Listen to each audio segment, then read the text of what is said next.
Chapter 324. Zhang Xiaohua waited outside Father Hao's door for a long time before Ji Xiaohua arrived. Ji Xiaohua looked very listless.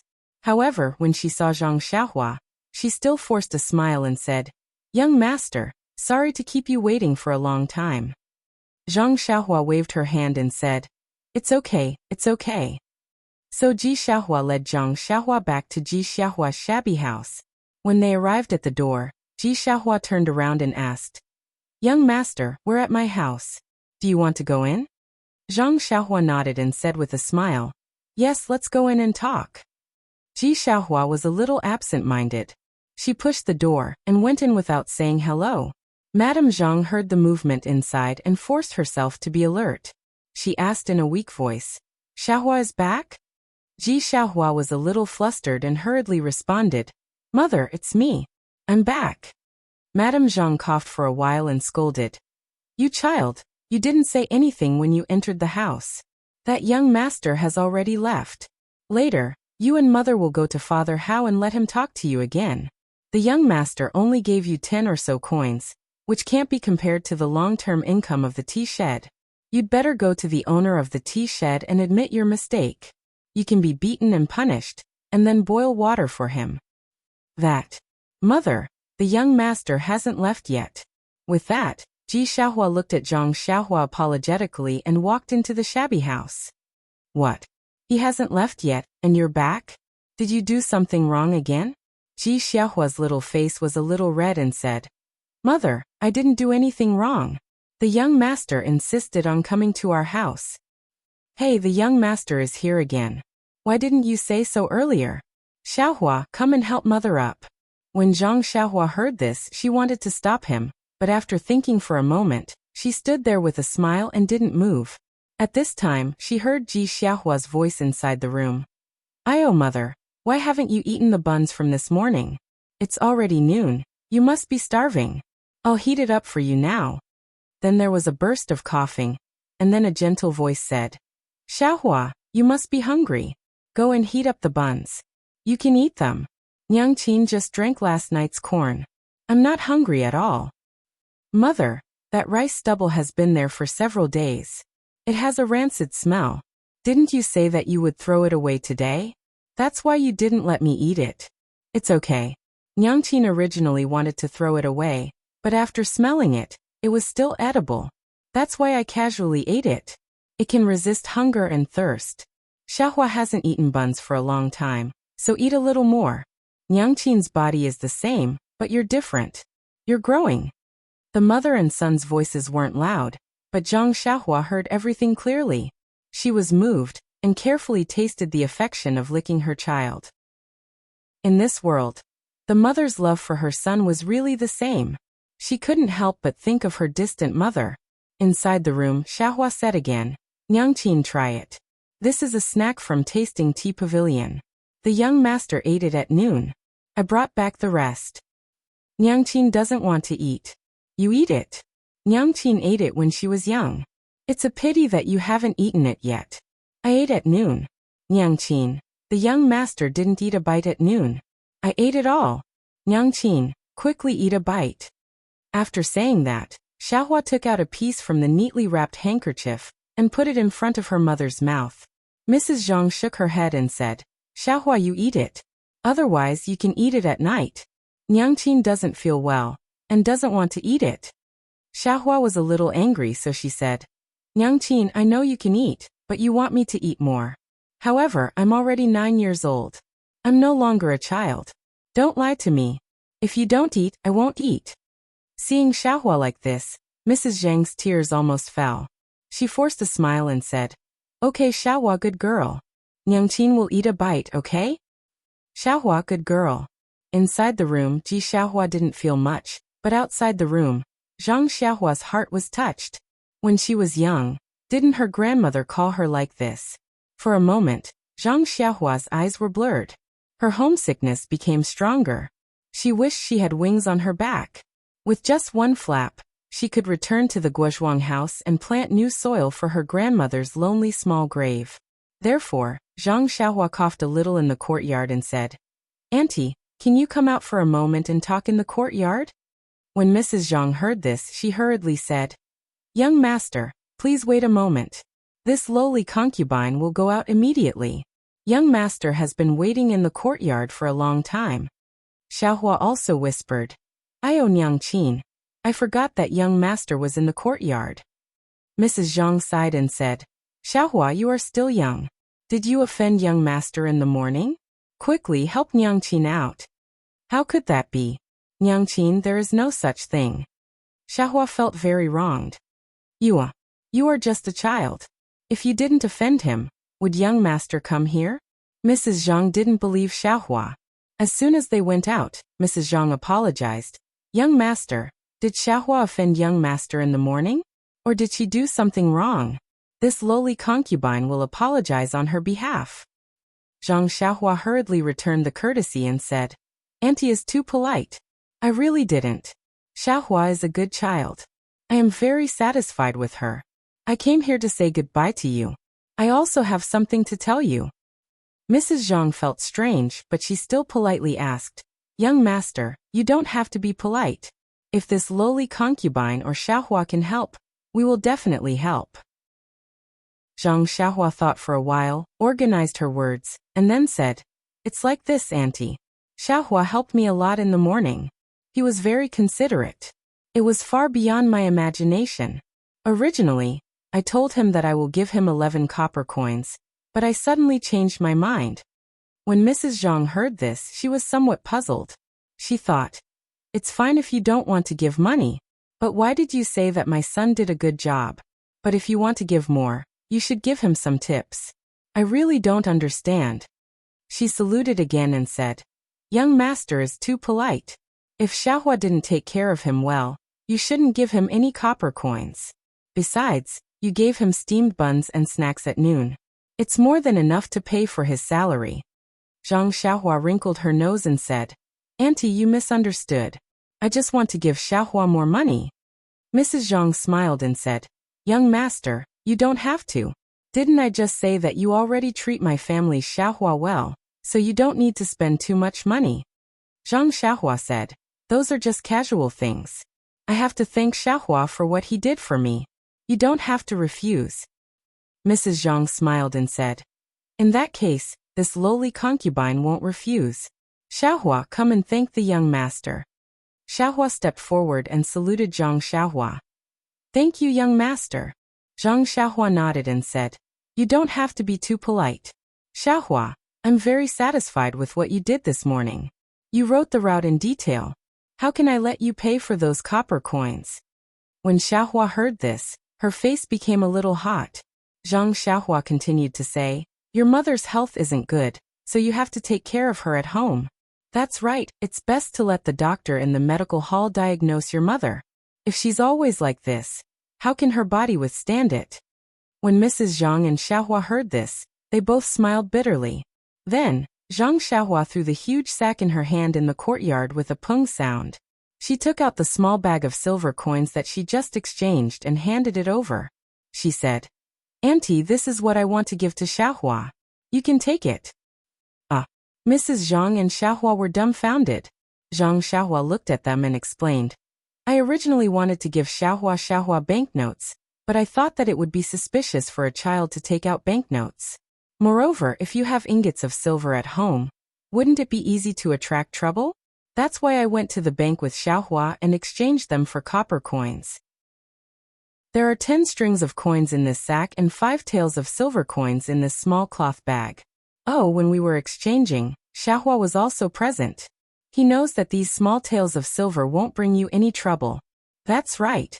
Based on Zhang Xiaohua's experience in Lu Town and Pingyang City, there were bound to be sinister people in this world. If Ji Xiaohua and Madame Zhang went out with 5 taels of silver, they would probably be targeted by some bullies or scoundrels before they could spend it. She was kind enough to help them, but she did not want to bring disaster to them for no reason. "Young master, you went to the bank to exchange copper coins for me?" Xiaohua looked at the unfamiliar young master in front of her in disbelief. She did not even know his name. "Yes. Do you think that I have nothing better to do and exchange copper coins for fun? This thing is very heavy. It's 10,000 copper coins and you didn't even help me carry it, Zhang Xiaohua said jokingly. Young master, Xiaohua did not know what to say. No. Young master, we can't accept this money. When Mrs. Zhang saw this, she did not hesitate and said resolutely, I still want to bring Xiaohua with me. Please don't be like this. Zhang Xiaohua knew that Mrs. Zhang had misunderstood and smiled. Auntie, you misunderstand. I have no intention of bringing Xiaohua with me. He also knows that my home is not here, and I still have a long way to go. Moreover, to be honest, I'm not some rich young master and don't need anyone to serve me. So don't worry. Xiaohua will still be by your side. But young master, you are so kind to us. Why are you doing this for us? Mrs. Zhang really did not understand. If it was an older person, she could understand that it was because he coveted her beauty, not to mention that her appearance was not outstanding. This young master was still too young. If he wanted to buy her child was not worth so much money. She didn't want to take the money, but the poor had no ambition. She deeply understood the difficulties of a poor family. It was one thing for her to suffer, but she had to watch her child go out before dawn every day and come back late at night. Her child was bullied in other people's tea shed. Although he didn't say anything, she still heard his cries at night and felt pain in her heart. Chapter 325. But now, right in front of her, someone suddenly threw out so much money for no reason. He only said that he would give it to them without asking for anything in return. How could she refuse? In fact, even if this person had some ulterior motives, she would still consider it carefully. But the young man in front of her actually said that this was a free lunch. Madame Zhang felt like she was hit in the head by a pie in the sky. And she felt dizzy. She tried her best to stop coughing and stared straight at the young man who was taller than her by a head. She stared at his pure eyes. After a long while, she felt a little disappointed. Those pure eyes were like the white blue sky, and even clearer than the blue sky. In that purity, she could see the hot blood in the young man's heart. This time, Madame Zhang really believed that this young man didn't ask for anything in return. She just somewhat believed. Xiaohua, who was next to him, excitedly confirmed again.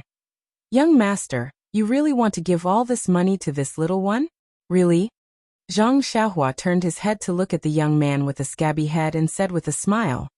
Of course it's true. When you came to the tea house to eat snacks, I had already decided. When Xiaohua heard this, he jumped up in an instant and cried. Young master, I'm sorry, I was wrong, I misunderstood you. Wait, really wait.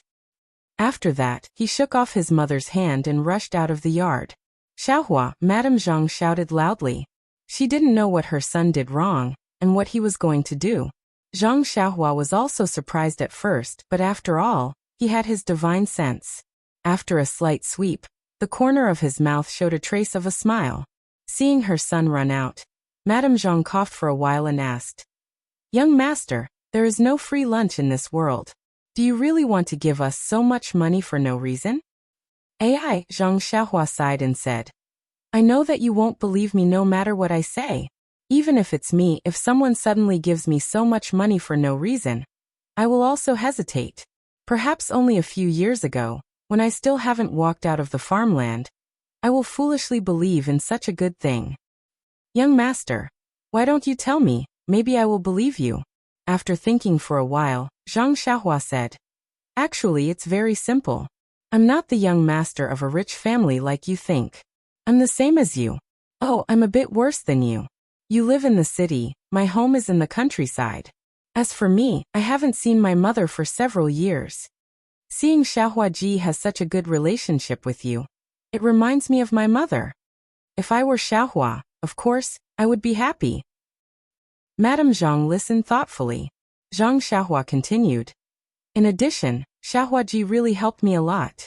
He may not know it himself, but he really helped me a lot. I really don't know how to express my gratitude. If I have any panacea, I will not hesitate to let you take it, but I don't. I only have some money, but I really don't dare to give you more money, so I can only give you this little. Ah, just in one morning, my Xiaohua Ji helped you so much? Madame Zhang didn't believe it. It was just a rout. How could it be worth such a big fuss? Zhang Xiaohua smiled and said, Yes, it's really like this. If you don't accept my gratitude, it will have a great impact on me. So, Aunt, for me, you have to accept my kindness. How could Madame Zhang believe these words? She only thought that Zhang Xiaohua was making excuses. But she didn't know that these words were really true and there was no exaggeration. Of course, there is another reason Zhang Xiaohua was about to say, but a smile appeared on the corner of his mouth. It seems that Xiaohua Ji is really a good child. While Madame Zhang was puzzled, Xiaohua Ji held Huan Huan and walked to the door. Xiaohua Ji put Huan Huan outside the door and walked in with tears on his face. When he saw Zhang Xiaohua, he was even more sad. He cried and said, "Young master, this little one didn't know that young master was so good to this little one.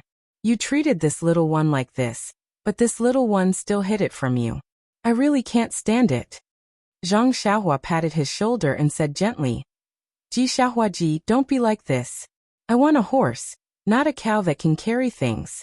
Although Huan Huan can carry things, it may not be able to carry the things I want to carry. Moreover, it can't run fast. Besides, a gentleman doesn't take what others like. You should keep Huan Huan for yourself."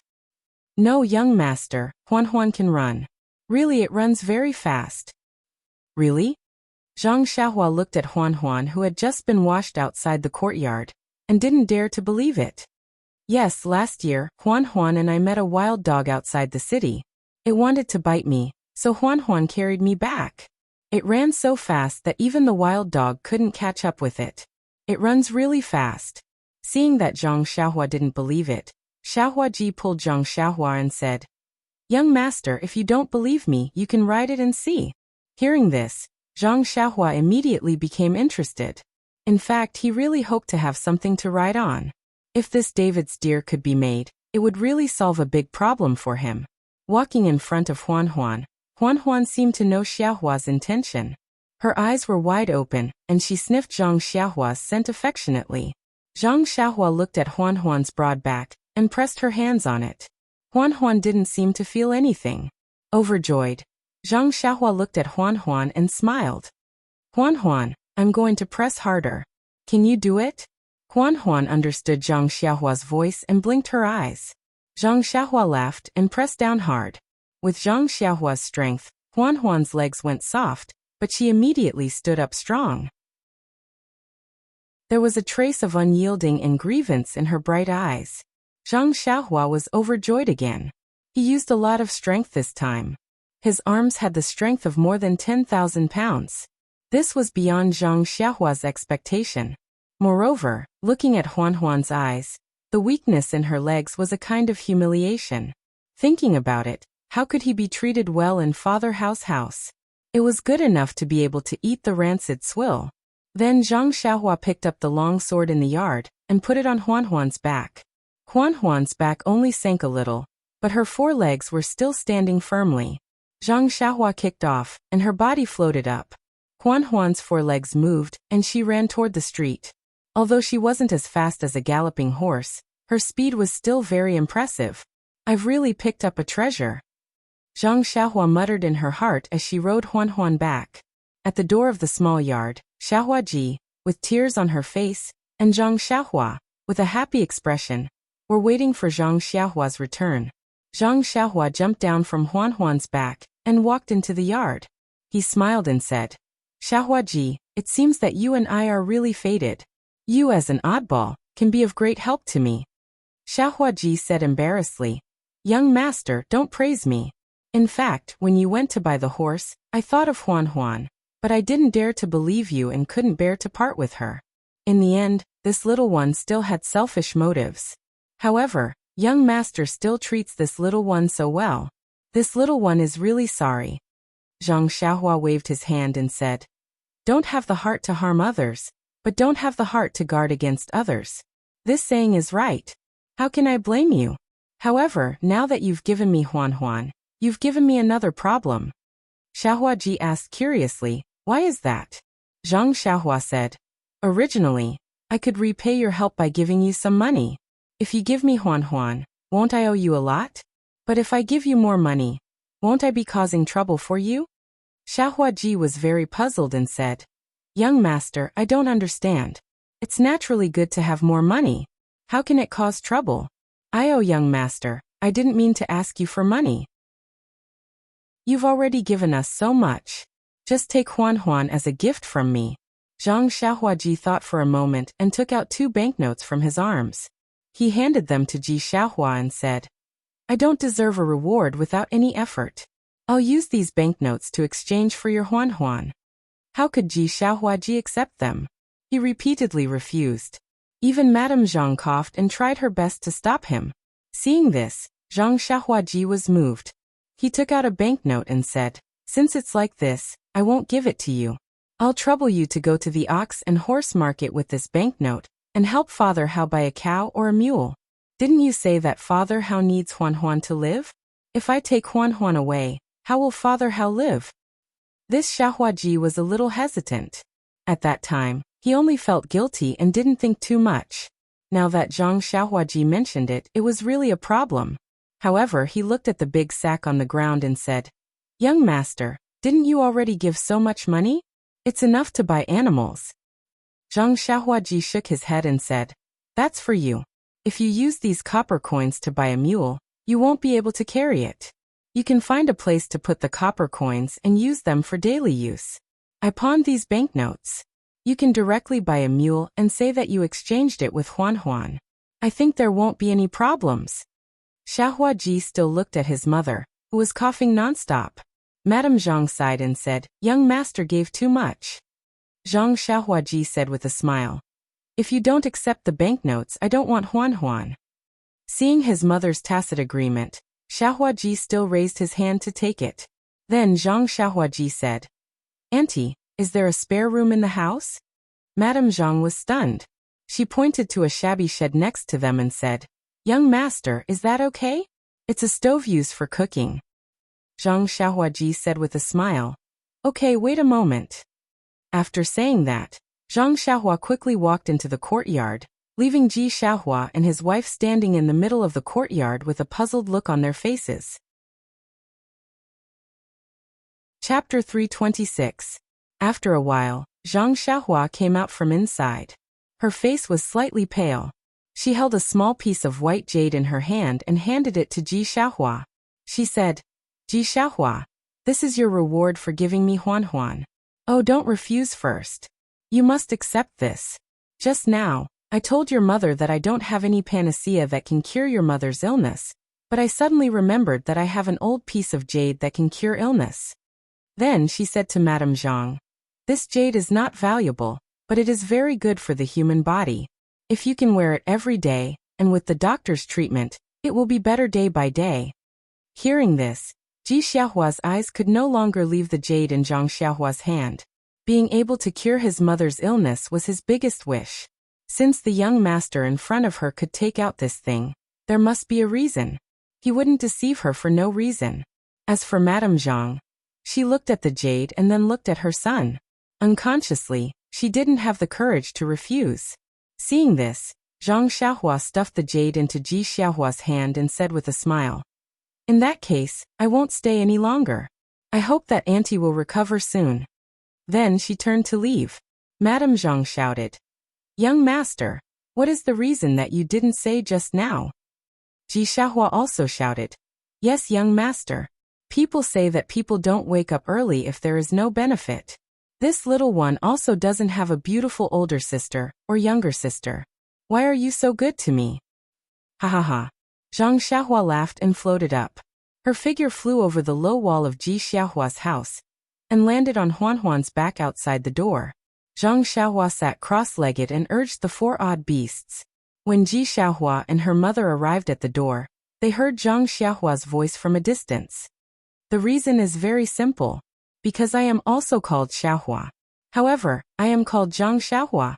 Seeing Zhang Xiaohua's figure gradually disappear, Ji Xiaohua's heart actually had a desire to chase after her. However, hearing her mother's heart-wrenching coughs, how could he take a step forward? It wasn't that he didn't think that Zhang Xiaohua was an unusual person. He knew that the long sword that was too heavy to lift was extraordinary. Now he actually saw him fly over the wall like a bird. He knew that he was more magical than he thought. Pingyang City, Lu Town, Huanqi Manor, Zhang Xiaohua. Ji Xiaohua muttered and memorized the route map he gave Zhang Xiaohua in her mind.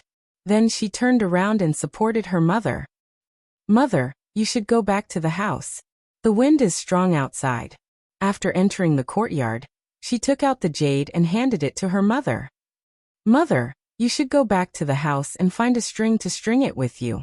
Young master, yes, young master. Zhang said that it is useful, so it must be useful. Madame Zhang had seen Zhang Xiaohua's qinggong before, so she naturally believed in Zhang Xiaohua's words. She reached out to take the money, but their gazes immediately fell on the large pile of copper coins in the courtyard. With Ji Xiaohua, a 9-year-old child, and Madame Zhang's body that had been ill for a long time, it was extremely tiring to move these 10,000 coins into the house and hide them in a secret place. However, doing this kind of work was tiring but happy. Zhang Xiaohua sat cross-legged on Huanhuan's back. Huanhuan was so happy that it could jump up and walk quickly along the main street of Songning town, heading out of the city.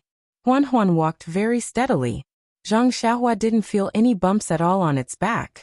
Huanhuan walked very quickly, not much slower than an ordinary horse. However, the people on the street were all pointing fingers at Zhang Xiaohua. That was because Huanhuan, which didn't look like anything, carried a large pile of firewood back from outside the city every day. Many people had seen it with their own eyes. Huanhuan's stinky body and strange appearance were obvious to all. Now there was a young person sitting on it, and Huanhuan was running quite happily. How could people not be surprised? There were even people who covered their mouths and sneered. However, this is also good. So many people saw me ride Huanhuan out of the city. When old man Hao or Xiaohua go to buy a mule or a cow, it'll be a good excuse. At this time, Zhang Xiaohua was still thinking about the safety of Ji Xiaohua and the others. It had to be said that Zhang Xiaohua had indeed matured and grown up. She was worthy of his tall and thin stature.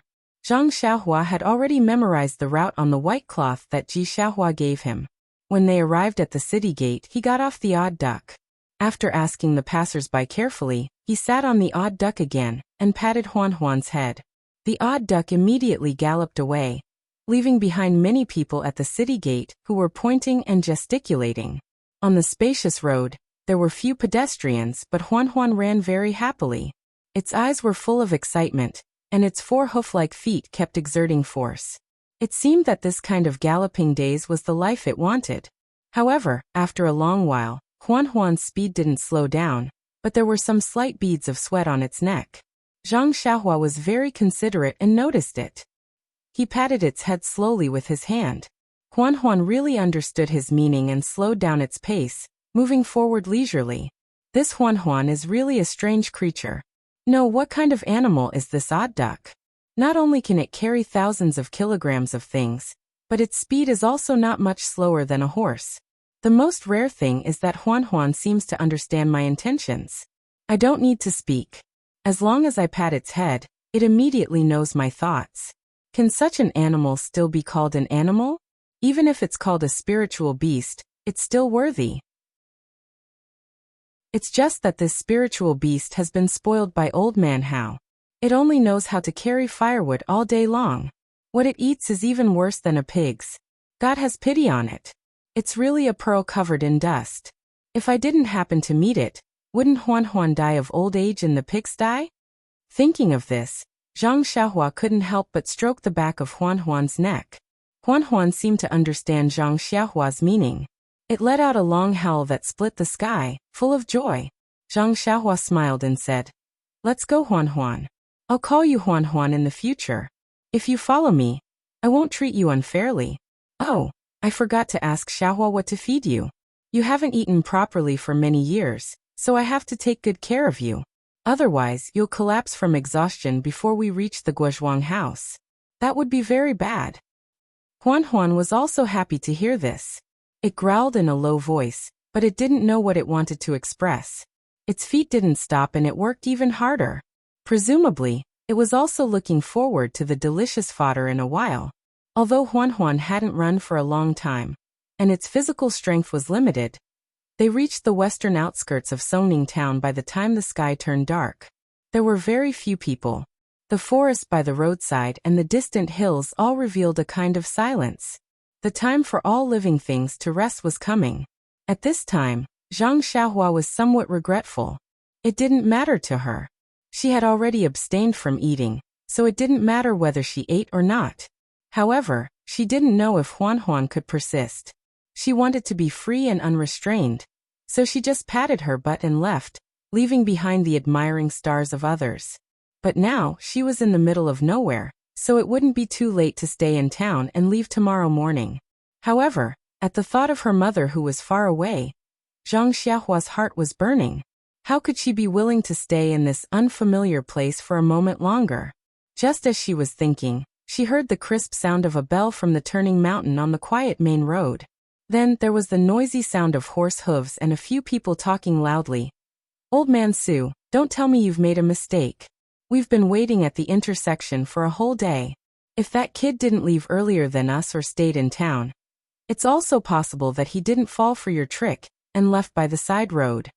A voice that Zhang Xiaohua was familiar with sounded. "That's impossible. That kid walked when he was young. If he went to Pingyang City, he would definitely buy a horse. I came straight to you after coming out of the tea shed. I've been waiting here since early morning. How could I let him leave in advance? It's also impossible to leave by the side road." When I passed by the pub, I asked the bystanders and they said that this is the way to Pingyang City. It's almost the same as what I said. However, the road that I gave him in the end was to head north and the correct route was to head south. But this fork in the road is still the same. From what Old Man Su said, he must still be resting in one of the inns in town. Hee Xiaojing, when we reach the town, go and find out where this young master is hiding. We'll go and get him out tonight. First, we'll take the banknotes from him. Then we'll chop him clean and throw him into the sea. Oh yes, Old Man Su, are your eyes playing tricks on you? Is this really a rich young master? Of course. Don't you trust my judgment? Just based on the retro robe that he's wearing, it's estimated that it's worth dozens of silver taels. Those few people spoke very loudly and didn't have any intention to care about others. The few horses turned and rushed towards Zhang Xiaohua. Those few people were also stunned when they saw Zhang Xiaohua. They didn't expect that there would still be people walking on this road at this time. Unknowingly, they stopped talking and only the clack clack clack of the horses' hooves could be heard. From their words, Zhang Xiaohua already knew their intentions. She even used her divine perception to clearly see that it was Old Man Su from the tea stall. But it was dusk at this time. With the alternating light and dark, ordinary people wouldn't be able to see clearly. Moreover, Zhang Xiaohua had already changed her clothes. That Old Man Su was still thinking about Zhang Xiaohua's retro black robe, and naturally didn't recognize him immediately. It was just that when they neared, someone couldn't help but ask in surprise. Isn't this old man housebroken donkey from the south of the city? Why is it being ridden out by this person? Can this donkey be ridden? It's usually used to carry firewood." At this time, Old Man Su also saw Zhang Xiaohua's mocking expression. He was stunned and thought in his heart, "Why does this young man look so familiar?" Immediately he laughed and said, "Ha ha ha, there's a road to heaven but you can't. There's no door to hell but you still bump into it. Brothers, this is the rich young man I was talking about." The leader of the villainous men also laughed and said, "No wonder, so he changed his clothes. He must have known that Old Man Su was lying." While they were talking, the other two had also surrounded Zhang Xiaohua from the side. Zhang Xiaohua was completely surrounded in the middle. Qidian Chinese website welcomes all readers to read. The latest, fastest, and hottest serial works are all at Qidian Originals. Chapter 327. Looking at the four people surrounding her, Zhang Xiaohua didn't seem to panic. She was still sitting cross-legged on the back of the David's deer. The four people looked at each other and pulled out their padao from their waist. Old Su grinned and said, "This young master, seeing that your skin is so soft and tender, I won't torture you anymore. Quickly obediently hand over all the banknotes on your body. Then I will give you a quick death. Otherwise I will slice off all the flesh on your body." Zhang Xiaohua smiled and said, "This hero, I heard that the heroes of the underworld rob money and don't kill people. If I give you all the money on my body, will you spare my life?" Old Su didn't speak, but the evil man next to him laughed and said, "Could it be that this guy's brain is damaged from reading too much? We have been roaming around here for many years, and we don't leave anyone alive. If we only let you go, when the government comes to arrest us tomorrow, who will we find to reason with?" The two people behind him also said, "A few days ago, there was also a scholar who talked to us about benevolence, righteousness and morality. He also advised us to turn over a new leaf. But when we cut off his finger, he kept calling us grandpa and begged us to let him go. Boy, don't tell me you also don't want to be tactless? Hurry up, before the sky is completely dark. Let me give you a quick death. I can also find a place to bury you and let you have a place to rest." Seeing that Zhang Xiaohua was still calm and collected, the evil man said, "Xiao Jing, you go and help this young master on his way. We are in a hurry. Most likely, the banknotes are on his body. We will find them in a while." The people behind Zhang Xiaohua raised their padao and chopped over without hesitation. Seeing this, Zhang Xiaohua didn't move. He only took out an item from his bosom. It was hard to see clearly in the darkness. Moreover, the item disappeared as soon as it was taken out. Then Xiao Jing, who had raised his saber to hack at Zhang Xiaohua, fell to the ground with a putong sound. The padao also fell to the ground with a clang sound. The evil man and Old Su were on the other side, so they couldn't see clearly. However, the person next to Xiao Jing clearly saw a black light fly from Zhang Xiaohua's side and hit Xiao Jing's throat. Xiao Jing immediately fell off his horse, and the black light shot towards him like lightning. The evil man was shocked and said, "What kind of sorcery is this?" Before he finished speaking, the black light was already in front of his eyes. He didn't have time to dodge and immediately fell to the ground. Seeing the two people opposite them fall from their horses, how could the evil man and Old Su not know that they met a tough opponent? They immediately turned their horses around and didn't care about each other. They patted their horses and left. Zhang Xiaohua laughed at the back and said, "Since you came, why leave?" She pointed her finger. The black light changed direction and stabbed at the evil man's throat. It was the small sword in his hand. Using an immortal's flying sword to kill a bandit was really using a sledgehammer to crack a nut. The evil man didn't resist at all and immediately fell from his horse. But this delay allowed Old Su to run far away. The David's deer couldn't hear Zhang Xiaohua's signal. It had already swung its hooves and directly chased after them. Unexpectedly, it wasn't the slightest bit slower than the fierce horse. Zhang Xiaohua laughed and said, "You are really anxious. Dealing with this kind of person. Are you afraid that he will run away? It's just that, since it's convenient, you can run away." Hearing this, Huan ran even faster.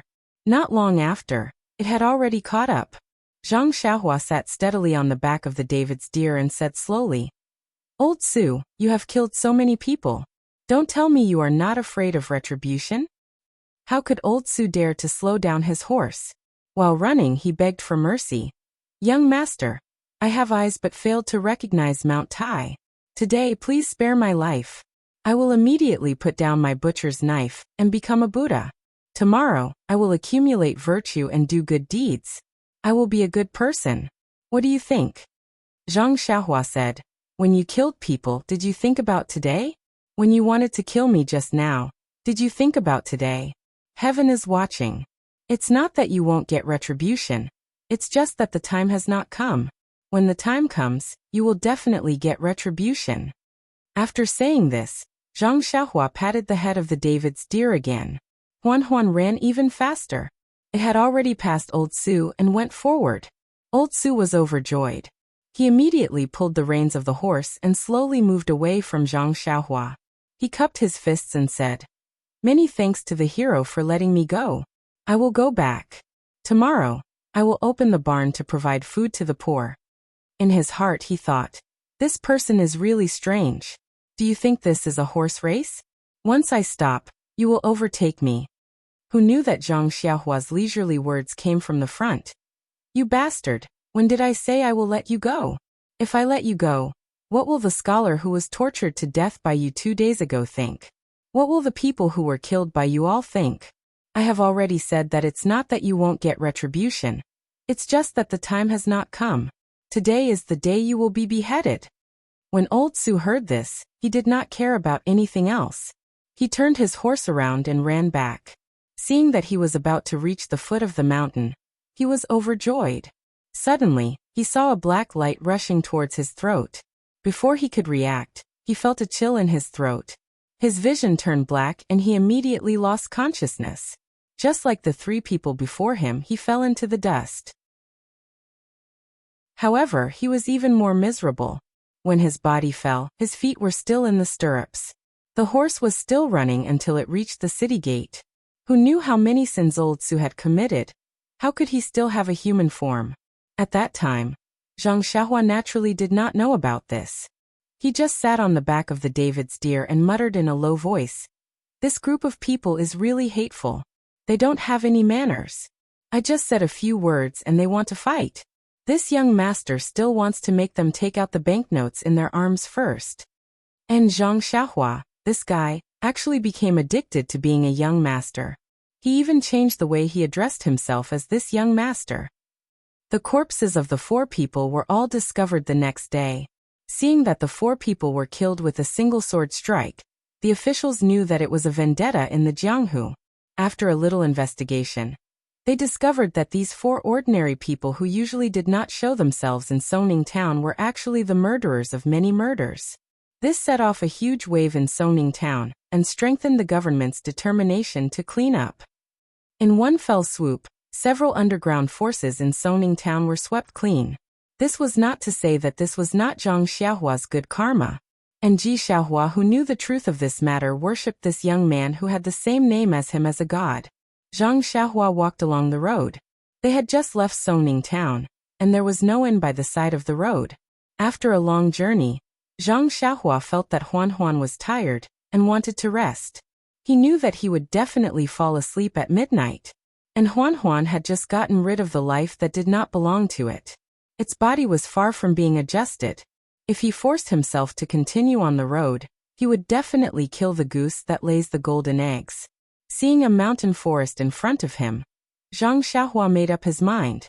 The mountain was not high, but the trees were abnormally lush. With a sweep of his spiritual sense, he had already chosen a tree with an extremely strong crown. Patting Huan's head, he leaped up and flew to an extremely high place. He sat down cross-legged and took out a primordial stone, quietly circulating his energy to absorb primordial qi. Huan, on the other hand, let out a low hiss, extremely dissatisfied. "If you want to rest, why don't you take the sword down too? Aren't you afraid that it will tire me out if you leave it on my back?" Then he shrugged his back and the sword fell to the ground with a clang. Afterwards, Huan slowly walked in the mountain forest in search of food. It was late at night when she came back. Zhang Xiahua, who usually cultivated quietly on the tree crown, sniffed and lay down under the tree. In the next few days, Zhang Xiahua and Huan traveled in the morning and slept in the night. They ate and drank when they were hungry. Oh, wrong. Only Huan ate and drank when she was thirsty. When Zhang Xiahua saw inns, tea sheds, and the like, he only asked the waiter to serve Huan well while he only had a cup of water. Huan did not seem to be very interested in fodder and other things, but she had to force herself to eat. Zhang Xiahua saw this and remembered it in his heart. He only needed to wait for the right fodder for Huan in the future. Huan's back was very stable and not bumpy at all. It was really different from before. Huan could even adjust its speed according to the situation on the road, so Zhang Xiahua did not have to worry about it at all. Later on, Zhang Xiahua no longer cared about it. He only gave Huan some pointers when there was a fork in the road. The rest of the time, he took out 2 primordial stones from his pocket and cultivated with all his might. Zhang Xiahua knew very well that there were too many unknowns in this world. The unknown things in the magma under the deserted island, and the Zhuji realm in the direction of his cultivation were all great challenges for him. If he only focused on Jianghu, it would be very difficult for him to make any progress in his cultivation. Therefore, he had already set his sights very high and seized every moment to cultivate his cultivation method. Ever since the situation in the tea house, Zhang Xiahua's bottleneck to the 6th layer of qi refining showed signs of loosening. Although he did not make any obvious progress in the past few days of painstaking cultivation, Zhang Xiaohua knew very well that his cultivation was slowly accumulating. Once he reached a certain level, he would definitely be able to reach the peak of the early stage of qi refining in one fell swoop. As for formations and restrictions, Zhang Xiaohua had made even more obvious progress. To be honest, when he was on the Xinrong Sex ship, Zhang Xiaohua had been able to set up a defensive restriction. He believed that he had already reached a certain limit. If he wanted to make any further progress, he would have to rely on a deeper comprehension. However, in Xiaohua's house in Songning Town, a thought came to him. He recalled the records in the jade slip and on a whim, he embedded a miniature formation into a jade pendant. This was not something that an early-stage qi refining cultivator like him could accomplish. However, with the help of the slowly revolving core in his dantian, he was actually able to create a jade pendant that could calm the mind. His spiritual sense and core seemed to have made some progress as well, so he seemed to have found another direction for his breakthrough. Although the jade blood refining core could refine the core and strengthen the spiritual sense, there was still a certain amount of danger involved. He could only cultivate in an extremely safe place. He spent his days on the road trying to comprehend the miniature formation and using some worn-out jade to practice. Although he had only been on the road for a few days, he had made great progress. On this day, it was already late, and they were in the middle of nowhere. Zhang Xiaohua had already gotten used to it, and was preparing to find a suitable place to rest. Suddenly, he heard a voice from a concave slope ahead of him. "Thief from the Misty School, where do you think you're going?" Chapter 328. Misty School? Slip through the net? Thief? Although the voice was soft, Zhang Xiaohua's senses were extremely sharp at this time. Although he did not release his divine sense, almost all the movements around him were under his control. When these few words were put together, they sounded like thunder in Zhang Xiaohua's ears. Although Zhang Xiaohua did not join the Misty School, ever since he left the Guozhuang house and entered Pingyang City, everything about him was closely related to the Misty School. Even the immortal skills he had were obtained from the library of the Misty School. It was impossible for him not to have deep feelings for the Misty School. At this moment, someone actually dared to call a disciple of the Misty School a thief in front of him. How could he tolerate this? Moreover, the word "slip through the net" piqued his curiosity even more. He didn't make any movements. Instead, his figure drifted down from the back of the David's deer. Then he straightened his body and went straight to the top of the slope. There wasn't the slightest trace of worldly affairs during the whole process.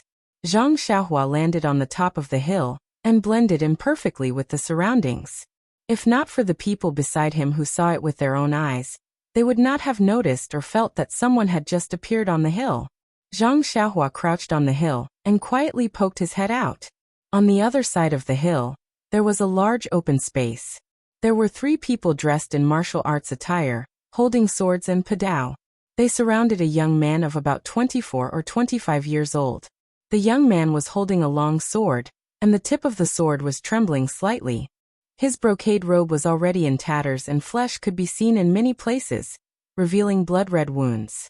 The clothes around the wounds were also stained with blood. The young man was already at his limit under the siege of the 3 people, but he still did not give in. At this moment, the 3 people seemed to be interrogating him for something before they could take a break.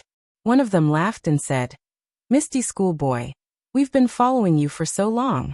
We didn't expect you to see through us. Hee, you're not going to run anymore?" That person didn't answer. He only took the time to adjust his breathing and recover the internal energy he had expended. Another person sneered, "Don't waste your time. Do you think we can't tell what you're doing? Even if you have full inner strength, how can you be a match for us brothers?" The last person continued, "It's better to let him rest. In a while he can use ethereal steps to escape from our hands and back to their nest." Hee, that's perfect.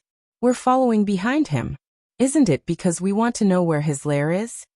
Hearing their words, Zhang Xiaohua's frown deepened. What's going on? At this time, the young man from the Misty School seemed to have seen the situation clearly. He stopped adjusting his breath and lowered the tip of his sword. He smiled and said, The rumors in Jianghu say that the Alliance of the Righteous Path is named after the righteous path. Presumably, they all say that they do things righteously and reasonably. Unlike today, they are outnumbered and have no sense of shame. Rumors in Jianghu? When the three heard this, they laughed and said, "Are you blind? How can you believe the rumors in Jianghu?" Moreover, Jianghu has always respected strength. If your Misty School's strength was strong enough, the rumors in Jianghu would naturally revolve around your Misty School. How can you let others have something on you and let us destroy your entire school? Buzz. Zhang Xiaohua's head was about to explode when he heard the sound.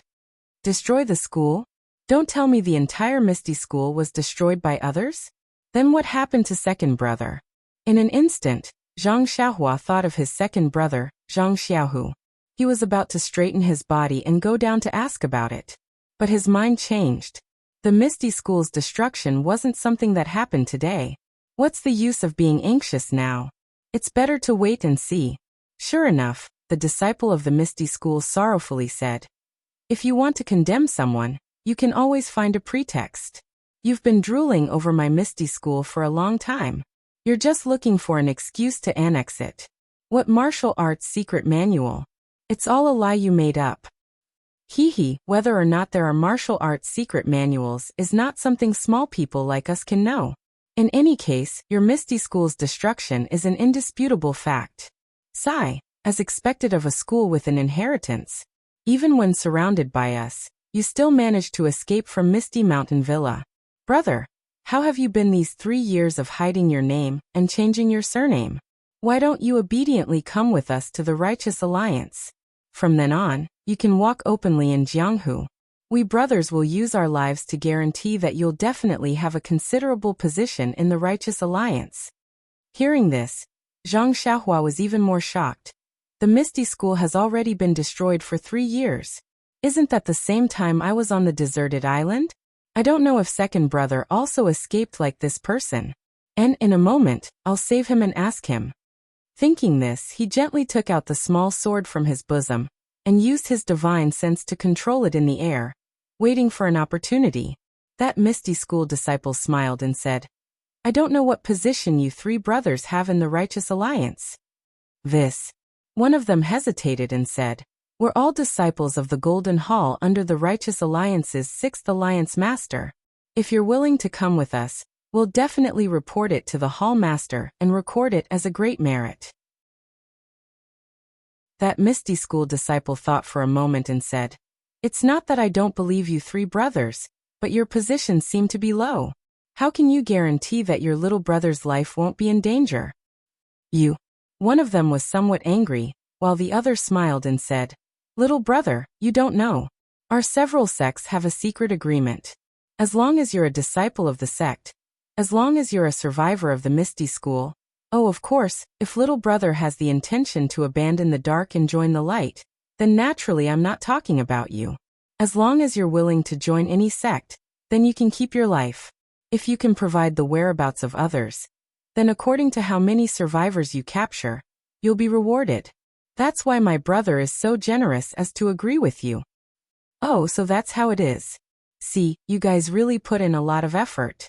Little brother, since we've already spoken to this point, you can see that it's already late. Why don't you put down your sword and let us seal your acupoints and return to the hall with us? That way you'll be able to make a great merit for our sect." Fine. Since I've already fallen to this point, a fine bird chooses a tree to nest in. I have no choice but to make a decision. Finished speaking, that person turned the sword hilt and handed it over. That person in front of him smiled and said, "Little brother is really smart. If you've already done this, then why did you let us chase you for so many days?" Finished speaking, he stretched out his hand to take the sword hilt. Seeing this scene, Zhang Xiaohua was a bit surprised. This Misty School disciple was able to escape for so many days. He must be a person with a strong will. How could he give up so easily? Sure enough, before Zhang Xiaohua finished thinking, she saw a change in the situation. That disciple's hand that was holding the sword tip suddenly gripped it. His entire hand was covered in blood. That disciple did not seem to know pain as he held the sword and chopped down at that person's arm. At such a close distance, that person could not react. His face changed greatly. Seeing that his arm was about to be cut off, at that moment, a sword suddenly appeared from the side and blocked that person's arm. A dang sound was heard as that Misty School disciple's sword was blocked. That disciple felt pain in his hand and lost his grip on the sword, causing the sword hilt to turn around. The Misty School disciple stretched out his left hand to grab the sword hilt, as if he did not care about the blood flowing from his right hand. The Righteous Alliance disciple who used his sword to block the attack laughed and said, "Good brat, I knew there was something fishy going on. After being chased by us for so many days, how could he just surrender like that?"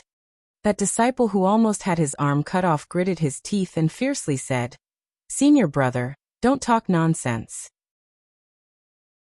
As long as we keep him alive, what can't we get out of him? Even if we can't get anything out of him, that's because of the other people's ability. As long as we take him down, it will be a great merit."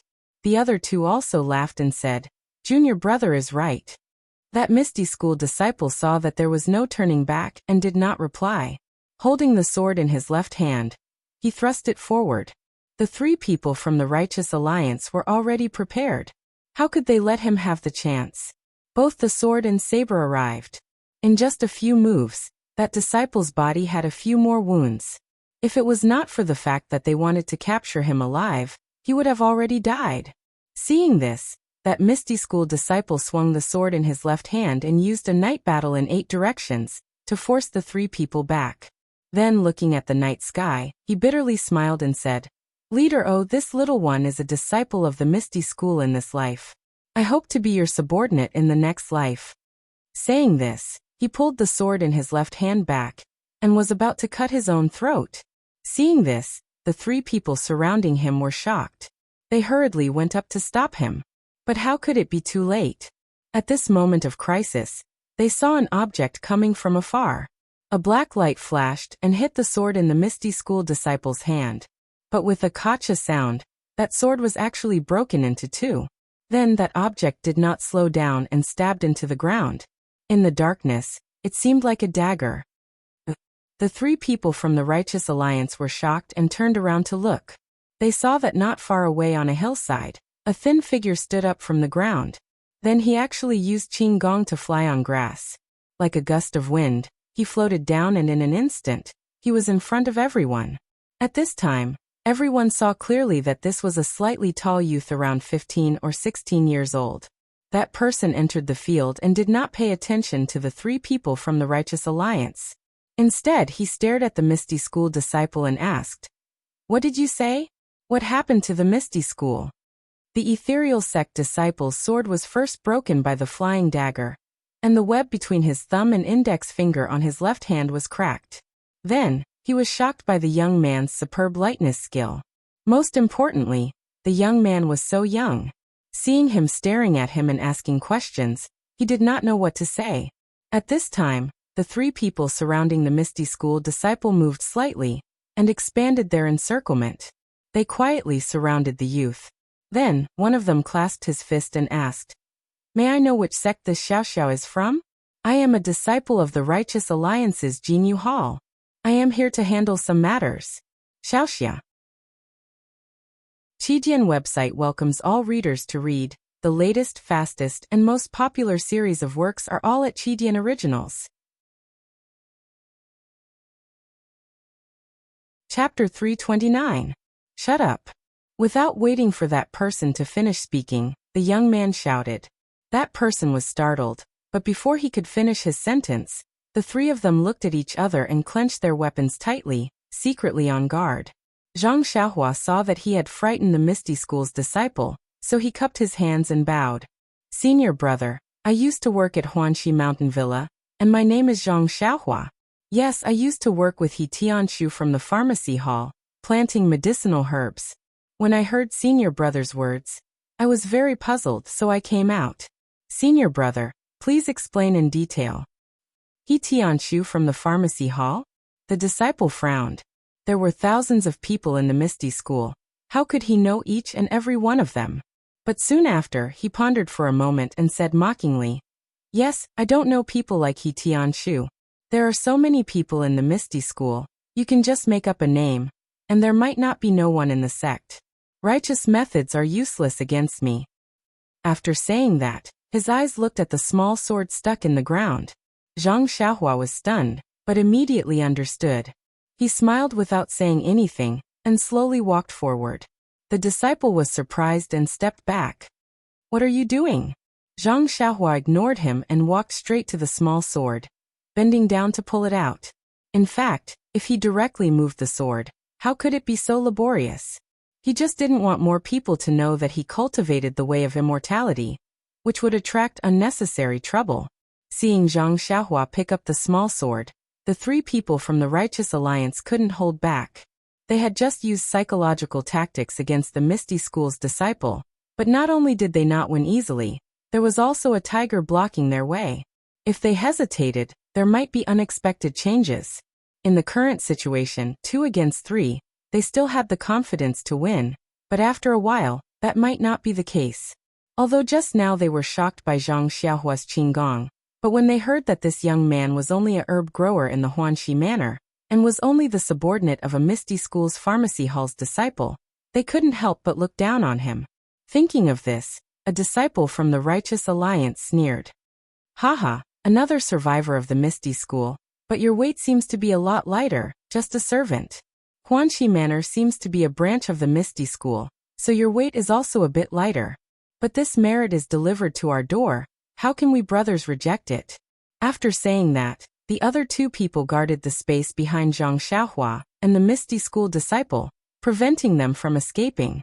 The other person held a long sword and stabbed towards Zhang Xiaohua's face. Zhang Xiaohua's long sword was placed on the back of the David's deer, and did not bring it along. Seeing the opponent's long sword stabbing towards her, her body swayed, using the ethereal steps to dodge the sword.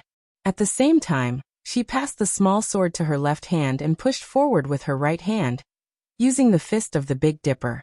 When the Righteous Alliance disciple saw that Zhang Xiaohua was so careless, actually not using a weapon and directly facing the enemy with bare hands, he was furious in his heart and directly slashed towards Zhang Xiaohua's right arm. Zhang Xiaohua did not panic, still using the ethereal steps to fight with him. After a few rounds, the long sword actually stained the corner of Zhang Xiaohua's clothes. Not to mention the Righteous Alliance disciple who was facing the enemy, the other 3 people were half happy and half worried. The 2 Righteous Alliance disciples were worried that the martial arts of this young man who appeared out of nowhere was actually so high. How was he a servant? He was even more powerful than the Misty School disciple just now. They were afraid that this mission would be ruined. And the Misty School disciple was happy that this young man who called himself Zhang Xiaohua was using the Misty School's ethereal steps. He had deliberately used it. Wasn't it to tell him his identity? Seeing that he could keep his life, how could he not be happy? But thinking about it carefully, this youth claimed to be a servant of Huanxi Manor. How could he have learned the ethereal steps? This was the sect's divine skill, even he had only seen it recently. Looking at this youth's skill, he had been in Misty School for more than 10 years. How could he not have heard of it? Could this be a trap set by the Righteous Alliance? Not to mention that after the Misty School's disciple thought about it, the situation on the field did not change. Zhang Xiaohua only used the Big Dipper fist and ethereal steps to tangle with the Righteous Alliance's disciple. In the past, when Zhang Xiaohua was not proficient in martial arts, she used these 2 martial arts to defeat the young experts of the Dalan Temple in the martial arts exhibition. In these few years, how could Zhang Xiaohua's martial arts progress be imagined by an ordinary person? Not to mention the ethereal steps and Big Dipper divine fist. Even the ordinary Arhut fist and 6 directions fist would have a miraculous effect when used against the enemy under the effects of divine sense. This Righteous Tao Alliance disciple was far from being a match for them. Seeing that his attack had no effect, the Righteous Alliance's disciple was somewhat anxious. With a loud shout, his long sword pierced towards Zhang Xiaohua's chest.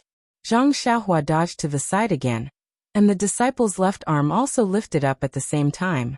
With a so sound, an arrow was shot straight towards Zhang Xiaohua's body that was still in the air. The Misty School's disciple who was watching by the side also exclaimed in a low voice. This kind of concealed weapon that was shot in the air was the hardest to guard against. Presumably, The number of martial arts experts that were injured by this move was not small. But the next thing that happened made the 4 people present dumbstruck. They saw that Zhang Xiaohua did not make any other movements. She only stretched her right hand forward like she was picking up a flower. Very gently, she pinched the arrow between her thumb and forefinger. The blue arrowhead on the arrow could be seen clearly under the moonlight. Seeing that the arrow had failed, the Righteous Alliance's disciple shouted, "Flower-pinching finger? You are from the Dalan Temple. My 2 junior brothers, quickly come and help me." The other 2 did not have the time to look at the Misty School's disciple. They each drew their swords and were about to step forward. At this time, a light laugh came from the field and said, "Since you came down to attack, then don't blame me for returning an eye for an eye. Ha ha ha." They saw that Zhang Xiaohua was like a wisp of smoke. Her figure leapt up and pounced in front of the Righteous Alliance's disciple. That disciple hurriedly held his sword horizontally, wanting to block, but that sword seemed to pierce through the void, and did not seem to have any strength. Zhang Xiaohua's figure was like a ghost. She leapt up, the small sword in her left hand very naturally extended forward, then immediately retracted, her figure somersaulting backwards to meet one of the Righteous Alliance's disciple who was brandishing his blade. Similarly, her figure also leapt up, the small sword piercing out from a strange angle. The target was the disciple's throat. That disciple was unable to stop in time. He moved upwards, sending his throat to the tip of the small sword. That small sword touched his throat and immediately retracted. Her figure did not stop, immediately turning around and floating towards the last disciple. The last disciple was a smart one. Seeing that the situation was not good, he did not move forward at all. Instead, he leaned and leapt out of the field. By the time Zhang Xiaohua turned around, she was already quite a distance away. Zhang Xiaohua had already announced her name. Naturally, she did not have any mercy. She used the levitation technique. Her body seemed to float in the air, floating on the ground. In a few blinks of an eye, she had already caught up to that disciple. She lifted her leg and lightly kicked that disciple's back. That disciple had started early, so his qinggong was passable. He was rejoicing. Who would have thought that there was no sound of wind behind him? But his back seemed to have been hit by a 1,000-gene heavy object. He saw stars, spat out a mouthful of blood and immediately lost consciousness. His body flew diagonally far away before collapsing to the ground. Zhang Xiaohua kicked out, no longer paying attention to him. She kept the small sword, clapped her hands and walked back with a smile. That Misty School's disciple seemed to have seen a monster. He looked at the ordinary, thin-looking youth walking towards him in disbelief. He said, You in the end." He did not finish his sentence. Zhang Xiaohua looked at him, sat cross-legged on the ground, and said with a smile, "Senior, the annoying flies are gone. This world is quiet. You can tell me about the Misty School." Then, looking at his bloody right hand, he said, "Senior brother, you'd better clean up the wound on your hand or the wound on your body. I don't have any experience in this area. And I don't have any medicine or anything like that on me." At this time, that Misty School's disciple came to his senses and said, it's fine, it's just a small matter, brother. Wait a moment, I can handle it myself." After that, this disciple methodically took out something from his chest, applied medicine on the wound on his body, hand and other places. He was very skilled. After waiting for him to finish, he came forward and saluted again, saying, "Brother, I was really rude just now. But in the past few years, my Misty School's disciples have been in danger, so I had to be careful. By the way, brother, what did you say you were called?" Zhang Xiaohua laughed involuntarily and said, "I'm the servant of the Huanxi Manor's herbs. My name is Zhang Xiaohua. I've been working with He Tianshu in the Huanxi Manor's pharmacy." "Oh, brother, you're called Zhang Xiaohua. I'm Chu Yunfei of the Divine Machine Hall." "Divine Machine Hall? Hee, I have some impression of it, but I've only been to the Misty Mountain Villa a few times, so I don't know many disciples." Alas, in the current Jianghu, if there is no conspiracy, no one will admit that they are from the Misty School. My Divine Machine Hall is basically just a name now. "Oh, by the way, brother, are you really the servant of the Huanxi Manor's herbs? But how can your martial arts be so high? Moreover, you can even use the ethereal steps of our Misty School?" Zhang Xiaohua was a little hesitant. Seeing that Zhang Xiaohua was a little hesitant, Chu Yunfei quickly said, Brother Zhang, if you have any difficulties, you don't have to say it. Zhang Xiaohua smiled and said, there's nothing difficult about it. It's just that I had an agreement with sect leader O earlier, so I couldn't tell you about it. However, I'm indeed from Huanxi Manor, and I've seen Qiu Tong and Manor Lord O Yan. Is that so? Then I won't ask further. By the way, I just heard that the disciples of the Righteous Alliance said that the Misty School was destroyed. Where is Master O now? How is the Huanxi Manor now? What's going on? I only heard a few words just now, and I'm confused. Senior brother, please clear my doubts. Chu Yunfei smiled bitterly and said, Brother Zhang, have you not been in Jianghu for a long time? Zhang Xiaohua nodded and said, yes, I've been trapped in a place. After leaving the Huanxi Manor, I haven't been in Jianghu for 4 or 5 years. Alas, I see. Brother Zhang, the Misty School was destroyed 3 years ago. Master O. Chapter 330. Really? But I don't know what happened. No matter what, the Misty School is still a big sect in Jianghu. How can it be destroyed just like that? Moreover, all the thousands of disciples in the Misty School died for the sect. Chu Yunfei bitterly smiled and said, in this world, there is no sect that can stand forever. My Misty School has been declining for a long time. To be able to stand for 10,000 years in this unpredictable Jianghu is already a miracle. I heard that a long time ago, there was an extremely powerful Shundao sect. It seemed to be 100 times stronger than my Misty School, but wasn't it also destroyed before us? However, less than half of the elite disciples of the sect managed to escape. The rest of the disciples died on the spot. Buzz. Zhang Xiaohua suddenly stood up and said in a trembling voice, only less than half of the elite disciples managed to escape? The rest died for the sect? Then did a disciple called Zhang Xiaohu manage to escape? Zhang Xiaohu? Chu Yunfei was dazed for a moment and said, Zhang Xiaohu, this name is very familiar. Let me think. Oh, I know. He used his connections to enter my Misty School. Later, he got lucky and was accepted by Martial Uncle One. Yes, it's that lucky guy. Did he also manage to escape? At this time, Zhang Xiaohua didn't care what other people said about her second brother. She hurriedly asked. No. Chu Yunfei decisively replied. Ah! Zhang Xiaohua exclaimed. She clenched her teeth and clenched her fists. Just as she was about to ask which sect attacked the Misty Mountain Villa, Chu Yunfei said another sentence. Zhang Xiaohua almost fainted. However, Zhang Xiaohu doesn't seem to have died. Zhang Xiaohua nearly fell to the ground with a thud. He thought to himself, Senior brother, can you not speak like that? Can't you finish your sentence in one sentence? Zhang Xiaohua stepped forward and asked, then where is Zhang Xiaohu now? Well, I'm not sure if Zhang Xiaohu is dead or not.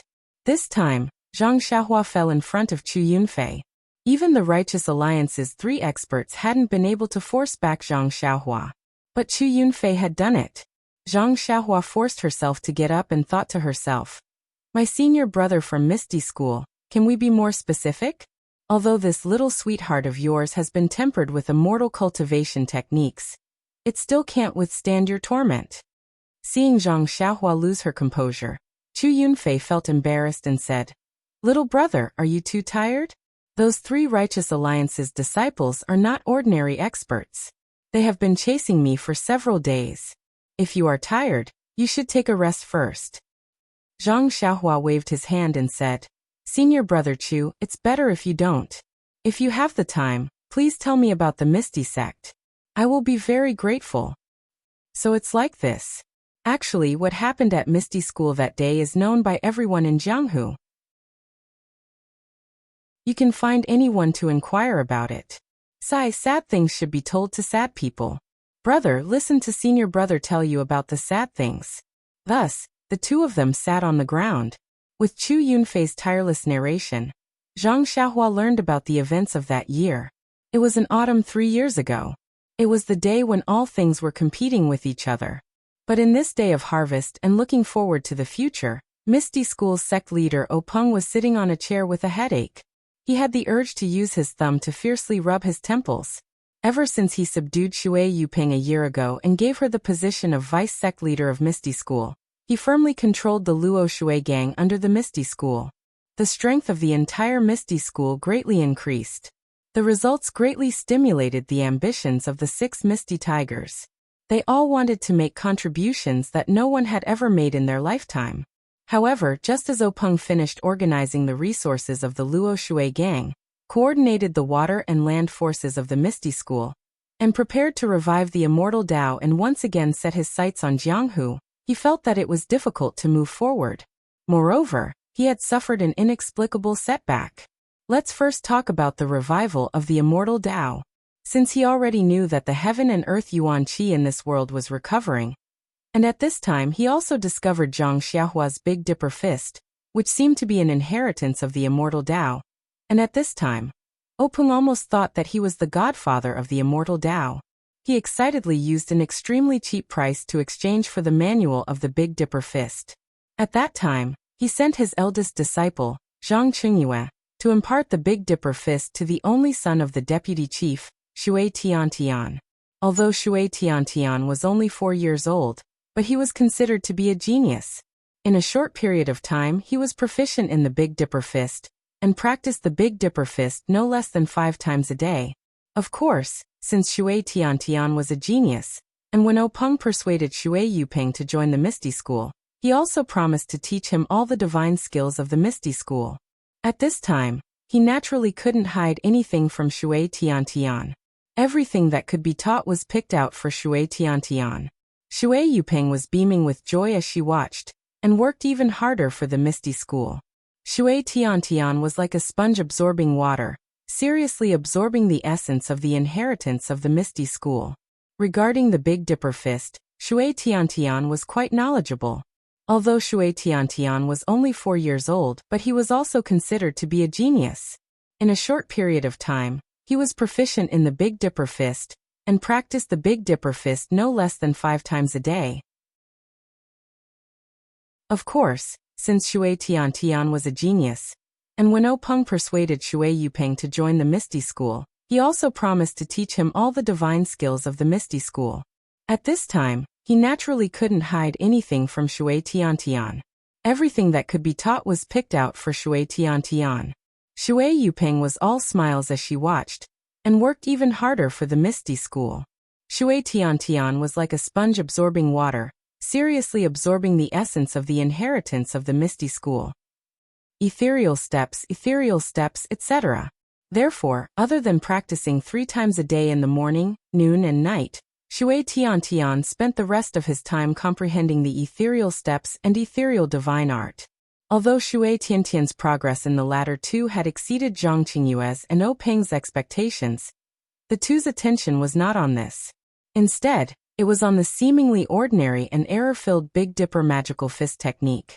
Shui Tiantian had been practicing the Big Dipper magical fist technique for more than half a year, but there was nothing abnormal about it. Other than his arm strength being slightly stronger than an ordinary child's, there was nothing else that could be seen. And you want to say that Shui Tiantian did not try his best to practice the Big Dipper magical fist technique? That was not right. The Big Dipper magical fist technique was the fist technique that he had learned. After mastering it, he did not give up and practiced it 3 or even 5 times a day. If it was any other fist technique, not to mention 3 times, even 1 or several times a day would not be a small number. After all, the people of the martial arts world still emphasized on internal strength. Could it be that this arm strength was the effect of the Big Dipper magical fist technique? Thinking about how Zhang Xiaohua's arms were different from an ordinary person's, Openg sometimes could not help but come to this conclusion. Later, when the Misty School recruited young disciples again in the 2nd year, Openg specially requested Zhang Qingyue to select a group of disciples with good talent, and teach them the Big Dipper magical fist technique as a compulsory fist technique. However, the results were still not very obvious. It was similar to Shui Tiantian's situation. His arm strength had increased a lot, but there were no other abnormalities. In his disappointment, Openg thought of the missing Zhang Xiaohua. If Openg had not seen the exquisite moves of the Big Dipper magical fist technique, which were different from the current fist techniques, and the entire fist technique's attack and defense. Openg would not have felt sorry for the 1,000 taels of silver he had spent. This Zhang Xiaohua actually went missing as soon as she left the Misty School. She did not even do a good job in the after-sales service. Speaking of Zhang Xiaohua's disappearance, Openg was also helpless. In fact, when Zhang Xiaohua asked for leave from the Misty School, he was not very willing. However, Zhang Xiaohua was not a disciple of the Misty School, and was also the subordinate of his own biological sister.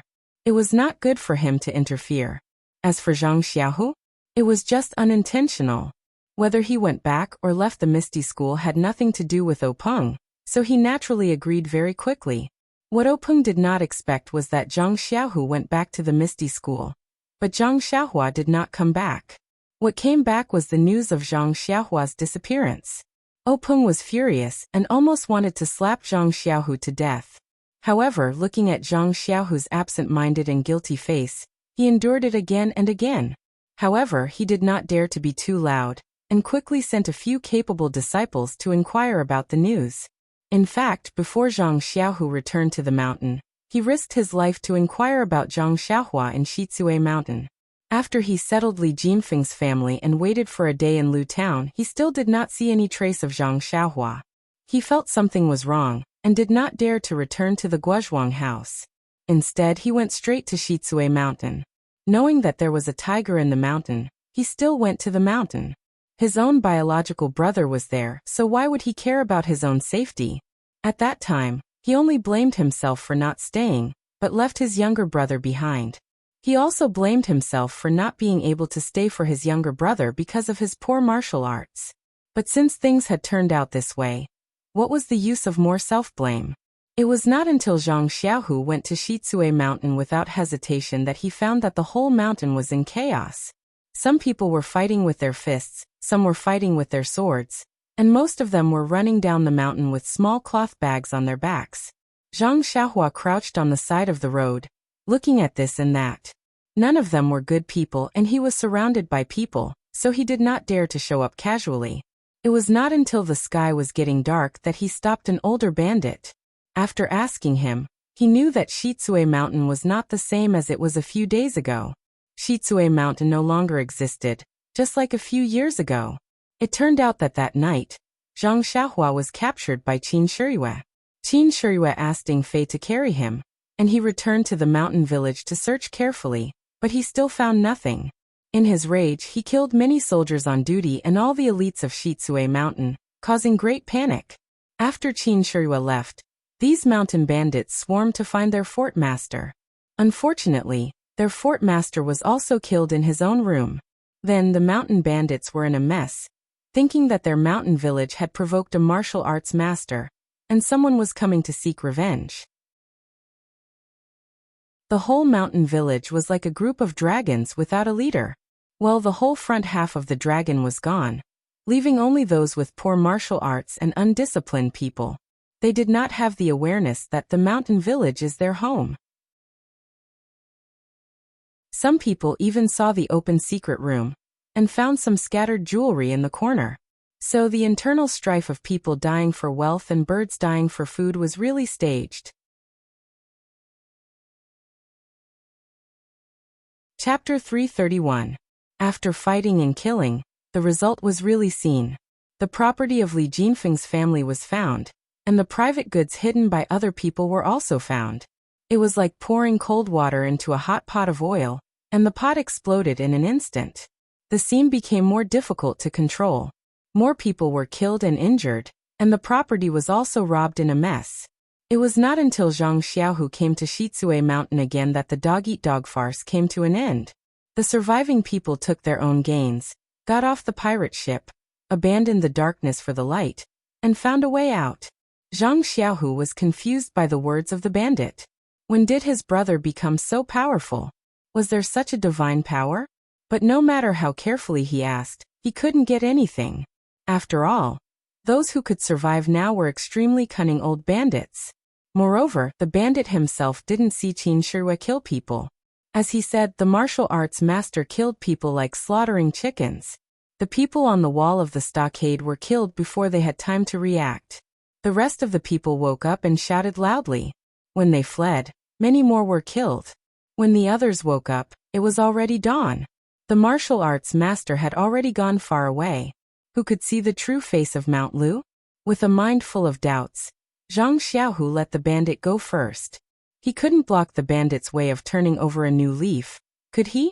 But Zhang Xiaohu heard the lethality of the martial arts master.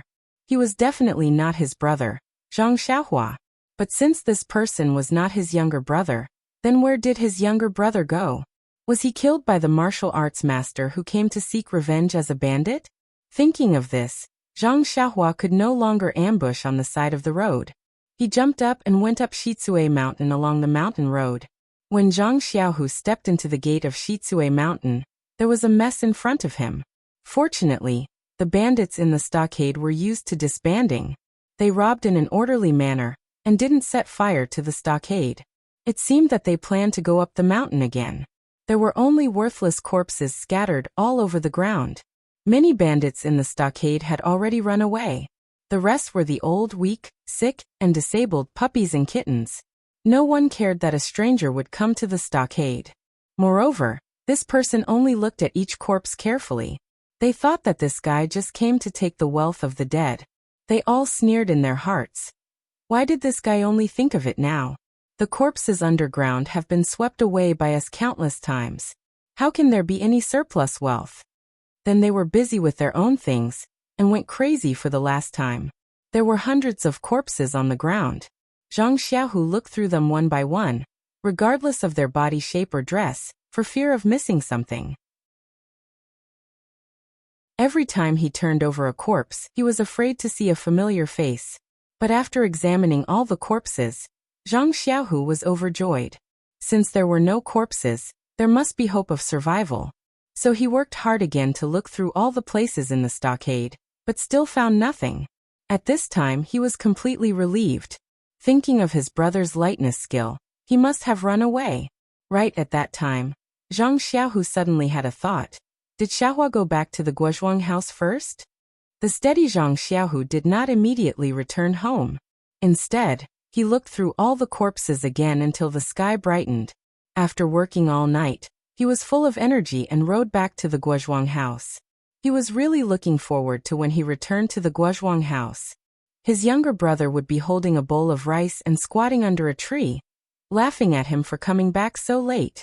How could he be so stupid that he didn't know to go back to the Guozhuang house first?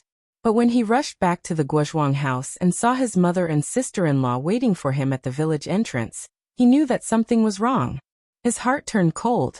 Xiaohua really did not come back. Zhang Xiaohu's mind turned countless times, but he did not have any good excuses. If he said that Zhang Xiaohua went back or did something else, how could he explain the empty date red horse beside him? But if he told his mother about Zhang Xiaohua's disappearance, how could he open his mouth? Guosufei, who was at the village entrance, was also bitterly waiting for her two sons to return. First, she comforted herself that Li Jinfeng's family was warm and wanted them to stay for one more day. But 2 days had passed. Which family would have such a reason to keep their guests? As a result, Guosufei could no longer sit still. She had been waiting at the entrance of the village the night before yesterday, hoping that her son would return. Last night, she also did not sleep well. At dawn, she had been waiting at the entrance of the village. When it was close to noon, she saw a familiar date red horse appear. Her heart was filled with joy, but she immediately saw an empty horse. That horse was missing her heart. When Zhang Xiaohu arrived at the village entrance and dismounted from the horse, Guosufei tightly grabbed Zhang Xiaohu's arm, gritted her teeth, and interrogated Zhang Xiaohua's whereabouts. Zhang Xiaohu's face was ashen. How could he dare to tell the truth at the village entrance? He only pulled his sister-in-law and dragged his mother back to the small courtyard. When the whole family was gathered, he told the whole story. When she heard that her own son, who was trying to save someone, had ended up missing, Guosufei could not help but feel sad. She knew that her son's actions were the actions of a man and were righteous. But after all, the person he saved was a stranger she had never seen before. And the one who went missing was her son, who she was worried about. How could she not cry? Zhang Kai and Mr. Liu had different feelings. After all, they were both born as strict fathers. They felt that for a child to do such a righteous and awe-inspiring thing, it was exactly what a man should do. They were quite proud. Even if they were on the side, they would still encourage and gladly go forward. Moreover, they still had not received the most serious grievous news. And Zhang Xiaohua had acted for righteousness, so she must be loved by heaven and earth. How could she die so easily? Alas, how could they know that heaven and earth were heartless and treated all living things like straw dogs? In this world, how much righteousness could be preached and how much good intentions could be rewarded? If Zhang Xiaohua had not been coincidentally lucky, she would have been captured and taken to the Dragon God sect long ago.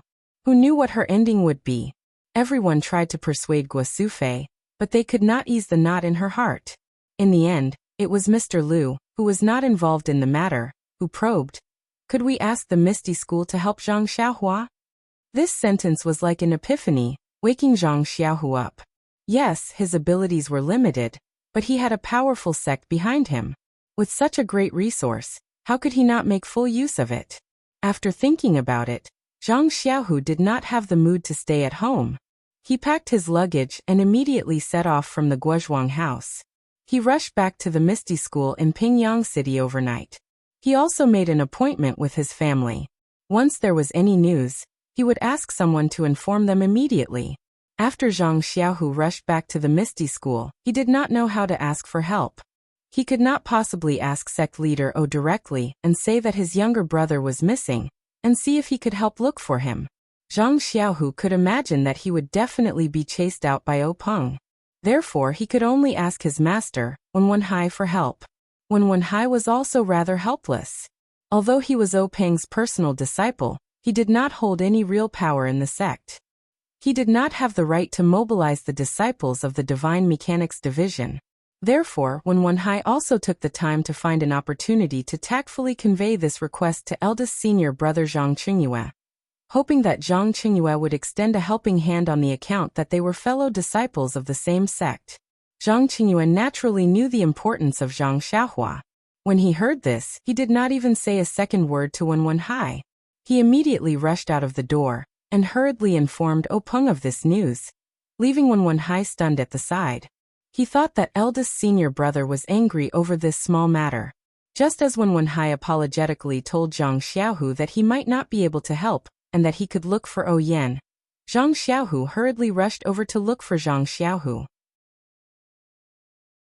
When Zhang Xiaohu arrived at the meeting hall and repeated the matter of Zhang Xiaohua's disappearance, Zhang Xiaohu's reaction was far beyond his expectations.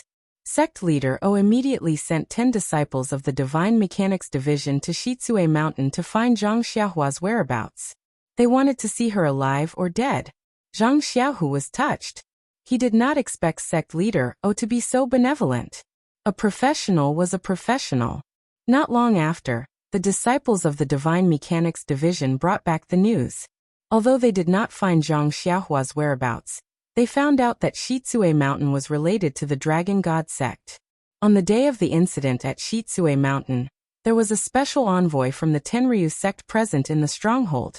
When he heard this news, O Peng hesitated. At this time, the Righteous Alliance and the Tenryu sect were at loggerheads. However, there was no direct conflict. Many people related to the Righteous Alliance were killed by the Tenryu sect's disciples, and many of them were exterminated. However, the Righteous Alliance did not dare to fight the Tenryu sect head-on. They only made solemn statements and seriously protested. Occasionally, they skirted around the edges and scratched at the weak spots of the Tenryu sect. Even the super sects of Jianghu were so docile, so how could O Peng not avoid them? He sternly ordered the disciples of the Divine Mechanics Division to quickly return to the stronghold. At the same time, he ordered Zhang Qingyue to temporarily postpone the plan for the Path of Immortality. He was afraid that the Tenryu sect had other intentions for kidnapping Zhang Xiaohua, or that they had learned the importance of the Fist of the North Star from Zhang Xiaohua. As for Zhang Xiaohu, O Peng only said that the disciples of the Divine Mechanics Division had not found any news about Zhang Xiaohua, and were half-heartedly brushing him off. As for Zhang Xiaohu, he did not have any news about his younger brother. Naturally, He was unable to pass any information to the Guozhuang house. He could only hope that the two elders at home would be able to recover from their grief with time. Time flew by. Soon, it had been almost a year since Zhang Xiaohua went missing. Who knew how many sorrows, joys, and separations had happened in the Jianghu? Other than Zhang Xiaohu, who would still remember Zhang Xiaohua, who had been in the limelight at the Misty School's martial arts competition. Perhaps only Peng was unable to restrain the passion in his heart. When he saw that the Tenryu sect did not seem to care about the Misty School, and placed his hopes on the Fist of the North Star once again, he was extremely disappointed. Only then would he remember Zhang Xiaohua, the originator of the Fist of the North Star. At this moment, Peng was not only vexed about the setback of the Path of Immortality's revival plan, but also about something else. Chapter 332. In the past month, all of the ethereal sect's branches, strongholds, and even escort agencies had been wiped out by an unknown force. Many of their elite disciples had gone missing, forcing sect leader to slowly withdraw his forces to the vicinity of Pingyang City. However, the Divine Secrets Hall's disciples that he had sent out to gather information either never returned or did not receive any news at all. Left with no choice, Peng sent out the fourth of the 6 ethereal tigers, Shangguan Fenglu, and the 6th Su Peihua, to lead a group of elite disciples to personally investigate the matter. With such a crisis hanging over his head like a sharp sword, how could Peng not be vexed? Who was the mastermind behind this series of events? This was a question that had always troubled Peng. Peng felt like he was scratching an itch. He knew that it was extremely itchy, but he just couldn't reach out to scratch it. He couldn't even scratch his ears and cheeks. Suddenly, a thought appeared in Peng's mind. Could it be the Dragon God sect? Could it be that after Zhang Xiaohua was captured by the Tenryu sect, he was tortured to extort a confession? Why torture him? He's just a village boy. The Tenryu sect has plenty of ways to make him talk. So Zhang Xiaohua revealed everything about his Fist of the North Star? The Tenryu sect is a great sect with a heritage similar to the Misty School. If I can see through it myself, Disher Tian of the Tenryu sect must also be aware of it. Could it be that the Tenryu sect is trying to cover up the revival of the immortal Tao? Or is it because they want to leave before my Misty School that they suddenly attacked my Misty School? Sigh, I shouldn't have been soft-hearted back then. Peng's eyes flashed with a hint of sternness. But after a while, there was a burst of confusion in his eyes. This is also not right. Even if Sakura knows the secret of the Big Dipper magical fist, whether or not this Big Dipper magical fist is actually the big heavenly cycle of stars fist is still two different things. He didn't settle the matter first and cultivate his own immortal Tao disciple. Besides, the Tenryu sect's strength is comparable to the combined strength of the 3 supersections. They have always been restrained by the 3 supersections. If they were to harm my Misty School, the other 3 sects would definitely react. Why is there no news at all? Could it be? Peng's heart, which had been tempered to be strong, suddenly jumped. He instantly thought of another possibility, unless, right at this moment, someone rushed into the assembly hall in a hurry. Peng was startled. He looked up and saw that it was his eldest disciple, Zhang Qingyue. Peng frowned slightly. Zhang Qingyue's face was pale, and he was very flustered. Zhang Qingyue had always been experienced and steady in handling matters. He had never been so rude. Therefore, he didn't have the intention to scold Zhang Qingyue and asked, "Qingyue, why are you so flustered?" "Big sect master, there's a big disaster." Hearing Peng's dissatisfied tone, Zhang Qingyue already knew that he was being rude. However, it wasn't the time to pay attention to it. Big disaster? Peng's heart jumped and he blurted out, "Did the Tenryu sect besiege my Misty Mountain Manor?" "No, big sect master, no enemies appeared around our Misty School. It's just that Zhang Qingyue's tone was somewhat hesitant." Then he looked at Peng's gaze and said with gritted teeth, "Big sect master, 4th martial uncle and 6th martial uncle." Peng couldn't help but ask, "What happened to them?" Zhang Qingyue said with some sorrow, 2 martial uncles were killed and their corpses were brought back by the disciples of the sect." "What?" Peng exclaimed and immediately stood up from his chair. 4th martial uncle Shangguan Fenglu. was quick-witted and resourceful. Sixth martial uncle Su Peihua was the best in Jianghu. When the two of them were roaming Jianghu, they were always together and had been through a lot. Now the two of them had taken elixirs to increase their power. There were few opponents in Jianghu who could match them. But now they were both killed at the same time. This was something he never expected. Quick, where are the corpses of the two martial brothers? Reporting to Big Sect Master. It's in the square in front of the conference hall. This disciple doesn't dare to act rashly. Hearing this, Openg stomped his right foot and his body floated up. He flew like a gust of wind to the entrance of the conference hall.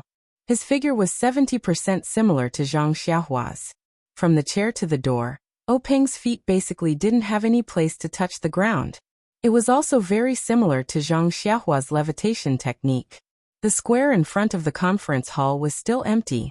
There was only a broken carriage parked there alone. Beside it, there were a few dejected and injured disciples. Openg jumped down from the high platform. When the disciples saw him, they immediately saluted. Openg didn't even look at them. He walked to the front of the carriage and lifted the mat on the carriage with a trembling hand. Seeing the familiar lifeless face under the mat, Openg's heart couldn't help but ache and almost shed tears. This was the person he had grown up with, practiced martial arts with, and roamed the Jianghu with. They weren't blood brothers, but they were better than blood brothers. Now this person was quietly lying in this shabby carriage, closing the eyes that had cared for him for dozens of years. Openg raised his head and shouted sternly, "What are you doing? Why didn't you buy the best coffins and use the best carriages to bring the two elders back?" The disciples were submissive. Only one of them mustered up the courage and said, "Sect leader, it's not that I didn't want to buy the coffins for the two elders. It's just that after the attack, the masked man in black had already prepared the carriage and mat. He told me not to move them. He also said that if I moved them and sect leader didn't notice anything wrong, I would be responsible for everything. I was afraid that I would delay the sect's important matters, so I rushed back and didn't dare to move them." Hearing his disciples' words, Openg clenched his teeth and regained his senses. He waved his hand and said, "All right, Chengyu, send someone to call eldest martial uncle, second martial uncle, and fifth martial uncle here. Also, carefully carry the bodies of the two martial uncles to the Divine Engineering Hall. Have Hall Master Shi and the Hall Elders examine them first. I want to see who was so bold as to touch the people of our Misty School. This debt of blood must be paid with blood. Also, the few of you, tell me in detail what happened when you were attacked." After he finished speaking, Openg didn't call the disciples to the Hall of Assembly. Instead, he asked them in detail in the square. When Zhang Qingyue heard this, he did not dare to tarry. He hurriedly called someone over and carefully instructed them to inform the three elders. He personally drove the carriage and brought the corpses of his two martial uncles to the Divine Mechanics Hall. The attack on Shangguan Fenglu and the others was very old-fashioned. The enemy didn't set up many traps. They just waited in one of the Misty School's branches. This branch was located in the corner of an extremely small town. There weren't many people there. When Shangguan Fenglu and the others arrived, it was already dusk. The group of more than 10 people was ambushed as soon as they arrived at the branch's courtyard. The elite disciples of the Misty School were very conceited. After all, they had been through the test of blood and fire. They also had two elders by their side. Naturally, they didn't plan to escape. They only wanted to avenge their brothers. It was a pity that the opponents who had set up the ambush seemed to have already predicted it. Or rather, the opponents were extremely powerful. Although their numbers were not much higher than the ethereal sect, the moment the ethereal sect's disciples exchanged blows with them, they realized that the men in black who had set up the ambush were all experts in the martial arts world. They actually managed to trap all the ethereal sect's disciples in the courtyard and none of them were able to escape. Shangguan Fenglu and Su Peihua, who were holding the line, weren't in a better situation. They were facing three masters who were also masked in black. The three of them worked together to suppress the two of them. However, the two elders of the Misty School had taken the authentic strength-enhancing panacea, so they had more internal energy than their opponents. Even with Shangguan Fenglu's lightness skill, it was very likely that he could escape. However, if he ran away, Su Peihua, who was left behind, would die. Therefore, Shangguan Fenglu could only fight side by side with Su Peihua, hoping that they could fight their way out. Although the battle was divided into two groups, it was equally fierce and bloody. By the time night fell, the disciples of the Misty School had been completely annihilated. Only a few who were waiting to be used were left with their acupoints sealed. Shangguan Fenglu and Su Peihua were also seriously injured. They were barely holding on. At this moment, a yellow-faced old man who hadn't been seen before floated over. Seeing the situation, he was very surprised. What's wrong? These two people are so difficult to deal with. Why haven't they succeeded yet? Shangguan Fenglu and Su Peihua were shocked when they saw this person. Just as they were about to call out his name, the yellow-faced old man came in and hit their chests with his palm. In an instant, the two of them spat out blood and fell to the ground, dead before they could even say a word. The yellow-faced old man looked around and said proudly, "Act according to the original plan. Get someone to bring these two bodies back to the Misty School." Then he floated away. When the injured disciple finished telling the whole story of the attack, Peng's frown deepened. These disciples' kung fu was weak. They were the ones who were supposed to contact and guide the disciples.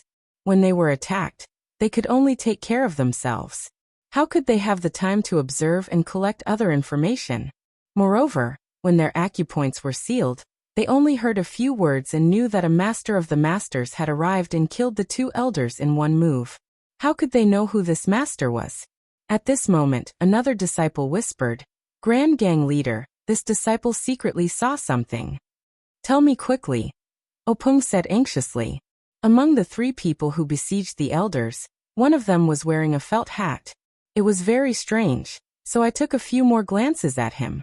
Moreover, when they let us go, I took another glance at that person. At this time his felt hat was gone. I reckoned that the two elders had taken it away, but he was bald. The Dalan Temple. Peng called out the name of this sect. If there was a sect that had the strength to wipe out so many elite disciples of the Misty School, and even two elders, then the Dalan Temple should be one of them. If there was a recent grudge with the Misty School, then the Dalan Temple should be at the top of the list.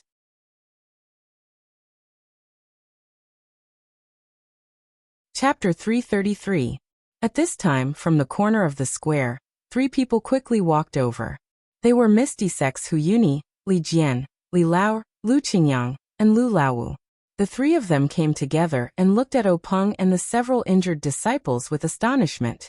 They asked, "Big sect leader, do you have any clues? Who's the one playing tricks behind us?" Peng waved at the disciples to let them go back and recover. He then turned to look at the three brothers who had grown up with him. He bit his lip and tears welled up in his eyes. He opened his mouth but didn't know what to say. Hu Yuni was careful and asked immediately, "What's wrong, third? What happened?" Lu Qingyang smiled. "Third brother, what are you afraid of? The Misty School has been through more than one or two crises. Didn't we get through them all safely? Oh right, where are fourth and sixth? Sixth still owes me 2 rounds of wine. That bastard's external skills are so bad that he's no match for me." His words seemed to have hit the softest spot in Peng's heart. Tears welled up in his eyes. Peng immediately turned his face away and swiped his finger in the air to cover it up. "They're at the Divine Mechanics Hall right now. Let's go take a look." "That bastard sixth didn't look for me first. Damn it." Lu Qingyang was still careless and walked towards the Divine Mechanics Hall. Hu Yuni looked at Li Jian in surprise. He was about to ask Peng again when Peng also started walking and followed closely behind Lu Qingyang. A cold light flashed in Li Jian's eyes and he quickly followed. Perhaps he, who was the calmest, had realized something. Just as they reached the front of the Divine Mechanics Hall, they saw Zhang Qingyue rush out. He stopped when he saw the 4 of them and waited for Peng to approach before whispering, "Sect leader, Hall Master Shi and the others have seen it. Is it the Dalan Temple's technique?" Before Zhang Qingyue could reply, Lu Qingyang shouted, "What? The Dalan Temple's technique? Oh my, is Lu Qingyang injured? I told him to practice the Golden Bell Shield earlier. Now look, the old bald donkeys from the Dalan Temple are so cunning. Lu Qingyang is going to have a hard time. By the way, old Sixth is injured. Why didn't he go to the pharmacy?" In an instant, Hu Laoda and Li Lauer, who were following behind him, seemed to have understood something. They rushed forward, ignoring Openg and Lu Qingyang, and rushed into the Divine Machine Hall. Openg raised his hand in an attempt to stop her, but he only managed to raise his arm a little before it fell limply to the ground. Old Fifth Lu didn't understand and followed him in. Just as Openg was about to take a step forward, Zhang Qingyue said, "Grand Sect Master, the two martial uncles didn't die at the hands of the Dalan Temple. The two fatal palm prints on their bodies were from the Righteous Alliance's Grand Universe Palm." "Ah, Zhang San's Grand Universe Palm? How is this possible?" Openg was even more surprised. At this moment, Old Fifth Lu's sorrowful shout came from the Divine Mechanics Hall. "Old Fourth! Old Six!" What followed was a burst of wailing. Openg looked at the door of the Divine Mechanics Hall. His feet moved slightly, but he quickly retracted them. Standing there silently, Openg stroked the short beard on his chin and frowned deeply. After a while he instructed Zhang Qingyue. "Qingyue, hurry and inform the disciples to be on full alert from now on. I reckon that there will be strong enemies coming soon. Be prepared to drag Ethereal Peak in. Also, send more men to move all the precious items in the manor to the secret chamber. If anything happens, we'll defend against the enemies with the mountain. This manor is easy to attack but hard to defend. We can only rely on Ethereal Peak. Oh right, also find someone to send the young mistress to Ethereal Peak. This has to be done first." Zhang Qingyue's expression froze when he heard that. He hurriedly accepted the order and was about to leave. Openg stopped him and whispered in his ear. Zhang Qingyue was shocked and puzzled. He asked, "Master, are we really going to do this?" Openg nodded. "Let's do it. It's either the fish dies or the net breaks. Even if we die, we'll make sure that their efforts are in vain." "But, Master, will this person succeed? Sai man proposes, God disposes. Who knows?" Zhang Qingyue nodded and left with the order. Openg sighed as he watched Zhang Qingyue leave in a hurry. Then he took a deep breath and tidied his clothes before walking steadily into the Divine Secrets Hall. In the Divine Secrets Hall, two tall wooden coffins were placed in the middle. Although the sun was shining brightly and a lot of sunlight shone in, it was still desolate. The Divine Secrets Hall Shiyu Koan and two white-haired elders stood beside the coffins with their hands clasped behind their backs. They looked sad. Big Bro Hu and Li Lauer stood on the other side, staring at their two junior brothers in the coffins. No one knew what they were thinking. Only Old Fifth Lu held onto Su Laoyo's hand like a child. Tears streamed down his face. Openg quietly walked to a corner of the coffins. He did not speak and just looked at it quietly, as if he was reminiscing about the past. The entire Divine Secrets Hall had long lost its former solemnity. Only sorrow filled the entire hall. After a while, Old Fifth Lu had cried enough. He jumped up, wiped his tears and ran to Openg. He tugged at Openg's clothes and shouted, "Laolu, who did it? Was it the bald donkeys from the Dalan Temple? Which one? I must settle this with him today so that sixth brother can rest in peace in the underworld." Openg looked at Lu Qingyang and said softly, "Laolu, calm down and listen to me." "Calm down my ass. How can I calm down? Laolu and Laolu were killed and they even sent someone to their doorstep. Isn't this a slap to the Misty School's face? If I don't take revenge, my surname is no longer Lu. Laolu, tell me who it is. Is it Changding or Changsheng? Did Changsheng do it himself?" Openg said with a gloomy face. The fatal injuries on Laolu and Laolu were caused by Zhang San from the Righteous Alliance. However, it was said that there were monks involved. I suspect that the Dalan Temple was involved. Zhang San. This ruffian has never interfered with our Misty School. How dare he do this? I'm going to find him. After Old Fifth Lu finished speaking, he swung his arm and was about to rush out. How could Openg let him go? He pulled him back and advised, "Laolu, where are you going to find him? Are you going to kill your way to the Righteous Alliance's main peak? Even if it's the Righteous Alliance's righteous peak, so what? At the very least, I'm about 200 pounds. I'm going to go against the Righteous Alliance." Old Fifth Lu was full of pride. He threw Openg's hand away and was about to leave. At this moment Big Boss Hu scolded, "Laolu, stop. Don't you think it's chaotic now? Do you want us to worry about you? Do you want us to watch you get sent back by someone else? Old Fifth Lu listened to Big Boss Who the most. Naturally, he didn't dare to move half a step. He only said loudly, "But Big Brother, Lalu," and Lalu after saying that, he stomped his feet vigorously. In the end, he squatted down and used his fists to hit the ground. After a few hits, blood dripped from his fists. Seeing this, Big Boss Who sighed and didn't stop him. Openg walked over and patted Lu Qingyang's shoulder saying, "Lalu, get up. Don't worry, we'll definitely avenge Lalu and Lalu. Even if we have to sacrifice all of our Misty School's resources, we'll kill our way to the Righteous Alliance's peak." Good. Lu Qingyang immediately stood up. He ignored the blood on his hands and asked, "When are we leaving?" Openg smiled bitterly. "Lalu, don't worry. Even if we don't kill our way to the Righteous Alliance's peak, they'll immediately send us to our door." "Is that so?" Big Boss Who and Old Fifth Lu asked in unison. However, while Lu Qingyang was pleasantly surprised, Hu Yuni was somewhat astonished. "What's going on here? Lalu, tell us in detail." Big Boss Who frowned and asked. After Openg explained the matter in detail, Big Boss Who frowned even more and said, "If that's the case, our Misty School is now facing the most serious situation. If anything goes wrong, we'll be in danger of being exterminated."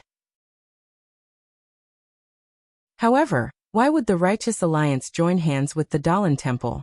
Openg smiled bitterly. "I'm just guessing. I don't have any real evidence.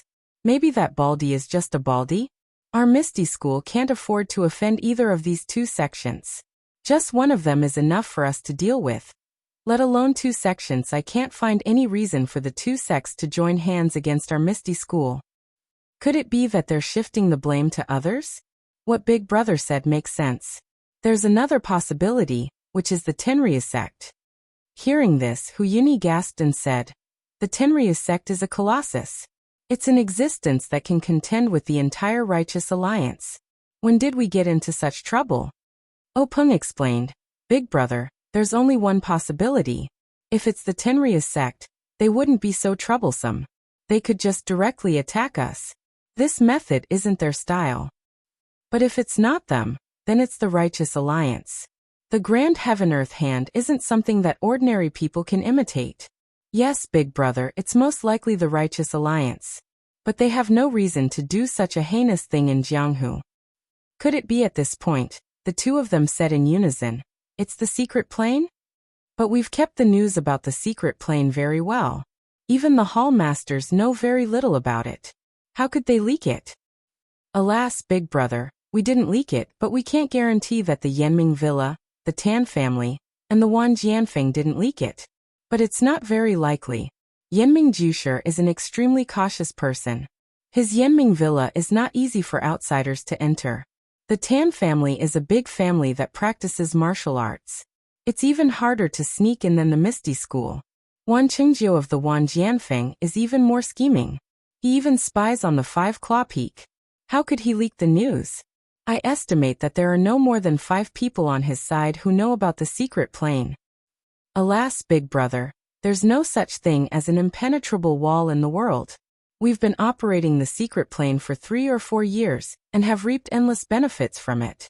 In recent years, the development of the Misty School has relied on the medicinal materials in the secret plane. It's hard to guarantee that no one will find out. Moreover, we've also obtained the life-prolonging pill from the secret plane.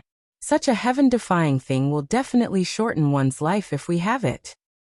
Misfortune is a blessing in disguise. The ancients didn't deceive us.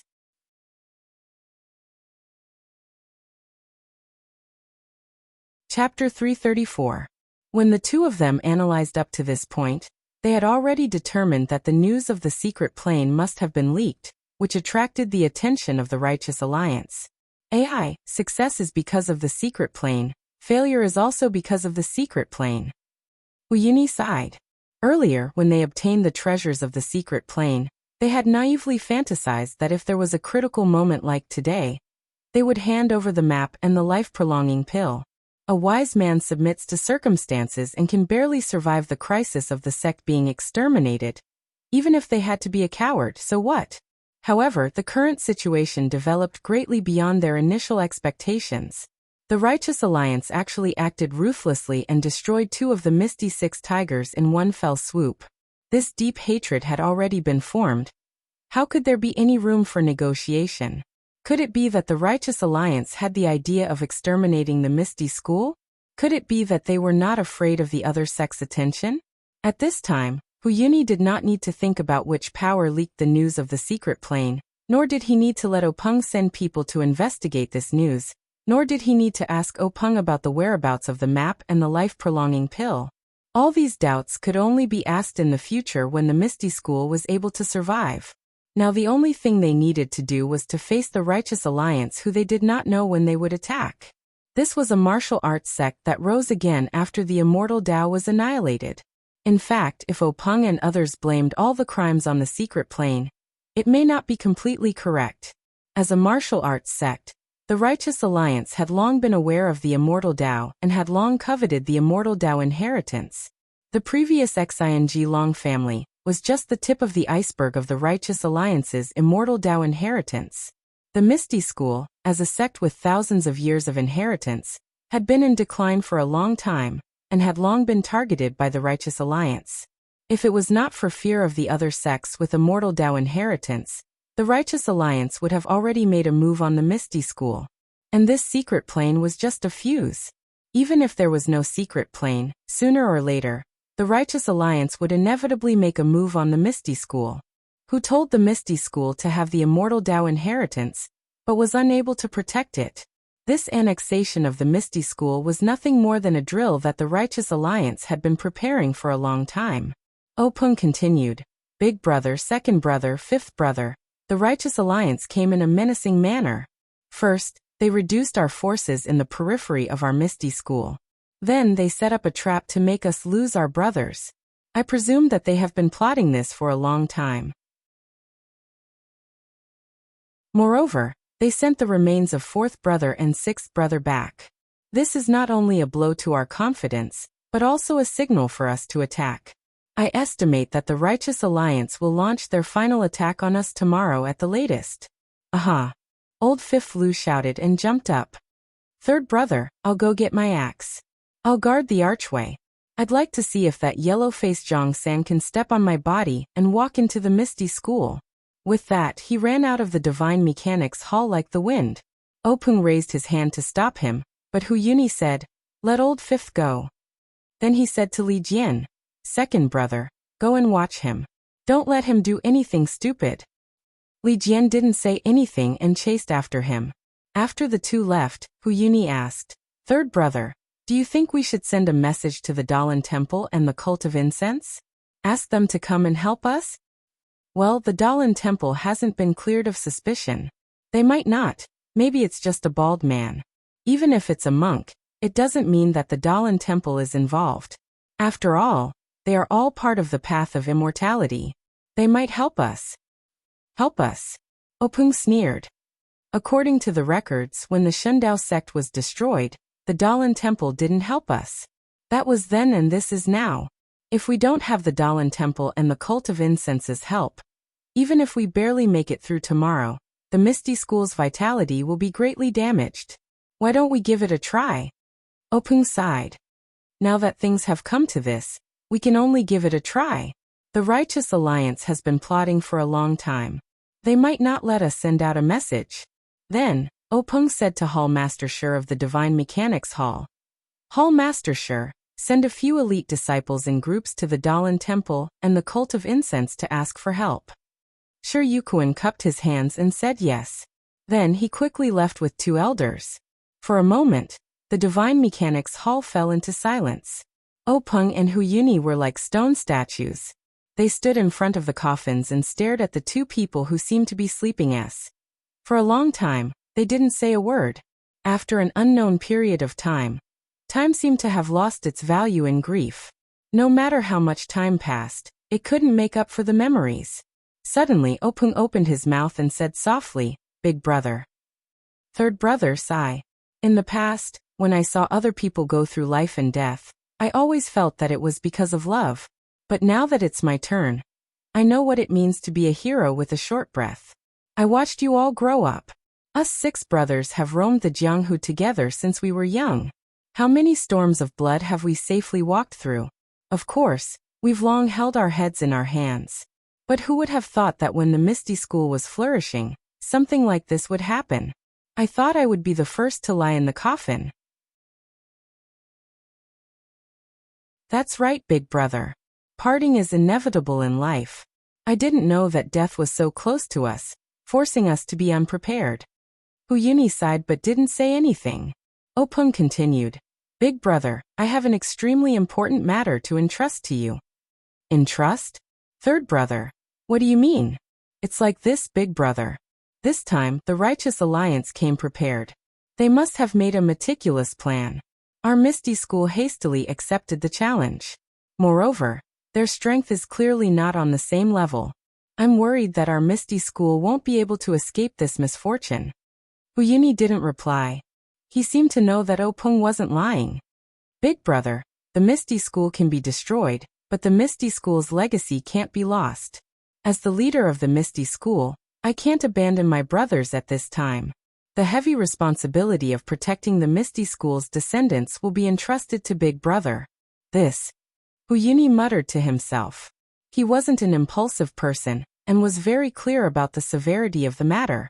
Otherwise, he wouldn't have given the position of leader of the Misty School to Openg. In his heart, he was extremely willing to stay and avenge his 2 junior brothers. But logically speaking, he also knew that the most important thing now was to preserve the Misty School's legacy. Can't 5th brother go? Hu Yuni probed. What do you think, big brother? Openg didn't give a direct answer. He knew that big brother who was very clear about this. Sure enough, Hu Yuni sighed again. I want to kill the thief, but I'm powerless. Then Openg said, Big brother, go and prepare. Bring all the martial arts manuals of our Misty School. Also, pick out some of the talented low-level disciples. Forget it. Take away all the commoner level 1 and level 2 disciples. They won't be of much help here. Even if they aren't talented, they'll still be a spark of our Misty School. I'll also take some of the elite disciples to protect you. The Righteous Alliance will definitely guard against us. However, it is extremely difficult for them to guard against the secret passageway at the back of Misty Peak. Big brother, after you are ready, just wait in the secret passageway. If something unexpected happens, just rush out immediately. No matter how many people the Righteous Alliance has, they won't be able to surround the entire Misty Peak. Once we rush out, big brother, I'll leave it to you. Take the spark of our Misty School, and find a place to hide and accumulate strength. We'll think about making a comeback when we have the chance. Oh right, big brother, during this period, let's see how the Dalan Temple and the incense cult react. If it's not necessary, it's better to avoid contact with them. Everyone in the Jianghu is a wolf. Yes, third brother, I know this. Although I don't have the talent and vision of a faction leader like you, I'm still confident in protecting these little bastards. But third brother, I gave you the position of faction leader back then. Today, you'll have to take the blame for me. Big brother, as the faction leader, I have to take the blame for the entire faction. I already had this awareness when I took over the Misty School from Master. Big brother, don't worry. Maybe things aren't that bad. Maybe the Dalan Temple and the incense cult have already noticed the Righteous Alliance's movements, and are on their way to help. These words were extremely unrealistic. Hu Yuni also knew that he was just comforting himself.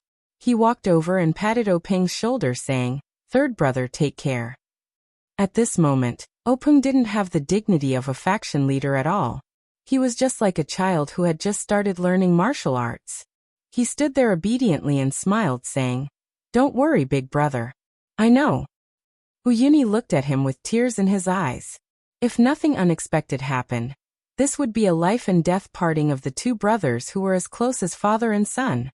Openg couldn't hold it in anymore. He reached out his hand, and Hu Yuni reached out to hold it. It was just like when Openg was young, and Hu Yuni took his hand to the top of Misty Peak to teach him martial arts. Big brother, be careful. Third brother, be careful too. Out of all the words he could say, he could only say this ordinary sentence. Immediately after, the 2 brothers let go of each other and laughed loudly. What joy is there in being a great man who can support the heavens and earth? What is there to fear in death? Life is like a floating cloud that comes with the wind and goes with the wind. With that, Huyuni flicked his sleeves and rushed out of the door. Openg stood there in a daze for a moment, feeling the loneliness after a feast. Just as he was about to turn around and look at his brothers in the coffins, he heard hurried footsteps outside the door. At this moment, Openg couldn't even be bothered to frown as he walked slowly towards the entrance of the Divine Secrets Hall. He had just taken a few steps when he saw Zhang Qingyue rushing in with a nervous expression. Zhang Qingyue was originally extremely flustered. However, when he saw Openg's unhurried manner, he was stunned at first. Then he slowed down and lowered his voice, saying, "Big faction leader, things have taken a turn for the worse." Openg smiled first and said, "Qingyue, have you done what I asked you to do?" "Yes, big faction leader. Other than the matter of eldest martial uncle finding someone to take over the secret martial arts manuals, everything else has been done." "Good. Qingyue, as the eldest disciple of the Misty School's headmaster, you should have the resolve to surpass others. I know that you're handling the sex affairs with ease, but you lack the tempering in times of danger. This is a chance given to you by the heavens. As long as you get through this crisis, you'll be able to look down on others, and I can also rest assured that the entire Misty School will be in your hands."